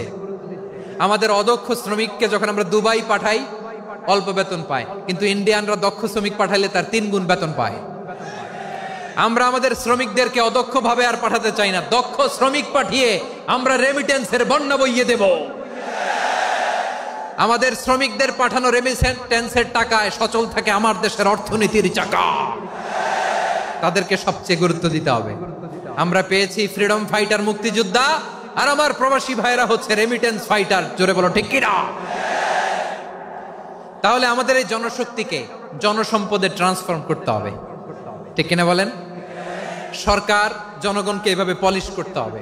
মা বাবারা ছেলে মেয়েদের মধ্যে কার কোন যোগ্যতা তাকে ওইভাবে কাজে লাগাতে হবে। সবার A+ পাওয়ার কোনো দরকার নাই। আমাদের দেশে একটা টেন্ডেন্সি আছে, পরীক্ষায় A+ না পাইলে কই তুই কি করলি, পাশের বাড়ির ছেলে A+ পাইছে, যা ওর পা ধোয়া পানি খা। কি খা? তা আমি ভাবছি যে পা ধোয়া A+ পাওয়া ছেলেদের পা ধোয়া পানির একটা পানির ব্র্যান্ড বানাইতে হবে। এরকম লেখা থাকবে A+ পাওয়া ছেলেদের পা ধোয়া পানি। খাওয়া নাই, এগুলার খাওয়া নাই। ওরে আল্লাহ A+ পাওয়ার জন্য বানাইছে, আর আপনার ছেলেকে এই A+ গুলারে নিয়ন্ত্রণ করার জন্য আল্লাহ বানাইছে। ওকে দিয়ে আল্লাহ কি করবে আপনি জানেনই না। একটা A+, একটা A গ্রেড একটা মানুষের জীবনকে ঠিক করে দিতে পারে না। আপনার ছেলেকে আল্লাহ অন্যদিকে যোগ্যতা দিয়েছে। ওদের মনোবল ভাঙবেন না, খবরদার খবরদার। ছেলে মেয়েদের মনোবল ভাঙবেন না। যাকে দিয়ে যেটা হবে তাকে দিয়ে সেটা করতে হবে, তার প্রতিভাকে সেভাবে কাজে লাগাতে হবে। তাহলে বাংলাদেশ, আমাদের এই জনসংখ্যা জনসম্পদে রূপান্তরিত হবে। আমাদের সরকারের তত্ত্বাবধানে আমাদের 18 কোটি জনগণ দক্ষ জনশক্তিতে রূপান্তরিত হোক। আমরা চাই কি চাই না? আমরা ভালো মানুষ, শ্রেষ্ঠ মানুষ হতে চাই কি চাই না? ওই জাপানিজদের মতো সৎ, ওই ইউরোপিয়ানদের মতো কালচার্ড। আমাদেরকে আল্লাহ তাআলা কোরআন সুন্নাহ অনেক কিছু দিয়েছেন। যেহেতু বর্তমানে আমরা দেখছি তারা সৎ, তাদের মধ্যে ভ্যালু আছে, সেগুলো আমাদের মধ্যে আনার দরকার আছে না নাই? আর ইসলাম দিয়ে আমাদের জীবনকে সাজাতে হবে। ইসলাম দিয়ে আমার পরিবারকে সাজাতে হবে। ইসলাম থেকে, কোরআন থেকে প্রেসক্রিপশন না নিলে জীবন সুন্দর হবে না। কোরআন থেকে প্রেসক্রিপশন না নিলে সমাজ সুন্দর হবে না। কোরআনের প্রেসক্রিপশন না মানলে রাষ্ট্র সুন্দর হবে না। কোরআনের প্রেসক্রিপশন অ্যাপ্লাই না করলে শুধু দুর্নীতি দমন কমিশন দিয়ে দুর্নীতি বন্ধ করা যাবে না। এজন্য কোরআনের আইন আমরা চাই কি চাই না? প্রিয় ভাইয়েরা, হিউম্যান রিসোর্স ডেভেলপমেন্ট, মানব সম্পদের উন্নয়ন, আমাদের সরকার যেন এদিকে নজর দেয়। আমরা যেন এই ব্যাপারে যত্নবান হয়ে উঠি। যাকে আল্লাহ যে যোগ্যতা দিয়েছে, এই যোগ্যতা দিয়ে আমরা যেন ইসলামের জন্য, দেশের জন্য কাজ করি। আমরা যেন আমাদের স্কিল ডেভেলপ করি, আমাদের পটেনশিয়ালকে ডেভেলপ করি। মোরালিটি, ভ্যালিউজ নিয়ে শায়েখ আহমদুল্লাহ আলোচনা করেছেন। এগুলো দিয়ে যেন আমরা আমাদেরকে সাজাই। আল্লাহ তাআলা আমাদের দেশকে তুমি নিরাপদ করো, আমরা পড়ি আমিন। আল্লাহ আমার 18 কোটি জনগণকে তুমি জনশক্তিতে রূপান্তরিত করো, আমিন। আল্লাহ আমরা হাতে হাত রেখে, কাঁধে কাঁধ মিলিয়ে, ভাইয়ে ভাইয়ে যেন এই দেশকে গড়তে পারি, আল্লাহ তুমি তৌফিক দান করো, আমরা পড়ি আমিন। আমার প্রিয় মহিউদ্দিন ভাই বলেছেন, হুজুর এমন একটা ঘোষণাপত্র দিয়ে যাবেন আজকের এই ঐতিহাসিক যশোরের প্রোগ্রামে, যেটা গোটা বাংলাদেশে মানুষ এটার উপর আমল করে। আমি যে কথাটা বলেছি এটাই, আসুন আমরা আমাদের জনসংখ্যাকে জনসম্পদে ট্রান্সফর্ম করি। আমাদের জনসংখ্যাকে আমরা যেন জনশক্তিতে রূপান্তরিত করি। জনসংখ্যাকে ট্রান্সফর্ম করে জনশক্তি দিয়ে আমরা যেন আগামীর বাংলাদেশ, স্বাধীন বাংলাদেশ 2.0 কে গড়ে তুলি। আল্লাহ তাআলা আমাদের সবাইকে কথাগুলো বোঝার, আমল করার তৌফিক দান করুন। এই জেনজি, ক্ষমা করে দিও আমাকে, অনেক ধমক দিছি, বকা দিছি। আল্লাহ তোমাদেরকে করুক, কবুল করুক, যশোরবাসীকে কবুল করুক, আদ দিনকে কবুল করুক, এই মেডিকেল কলেজকে কবুল করুক, ইসলামের জন্য বাদ ভাঙা এই জোয়ার এবং উচ্ছ্বাসকে আল্লাহ তাআলা কবুল করুক। হাযা মা ইনদি ওয়াল ইলমু ইনদাল্লাহ আলাইহি তাওয়াক্কালতু ওয়া ইলাইহি উনীব। সুবহানাকাল্লাহুম্মা ওয়া বিহামদিকা আশহাদু আল্লা ইলাহা ইল্লা আনতা আস্তাগফিরুকা ওয়া আতুবু ইলাইক। আল্লাহুম্মা আমিন। রব্বানা ظلمنا أنفسنا وإن لم تغفر لنا وترحمنا لنكونن من الخاسرين. ربنا آتنا في الدنيا حسنة وفي الآخرة حسنة وقنا عذاب النار. ও বিশাল আকাশের মালিক, বিশাল জমিনের মালিক, তোমার আকাশ বাতাসের তুলনায় আমাদের হাত দুইটা বড় ছোট্ট রে আল্লাহ।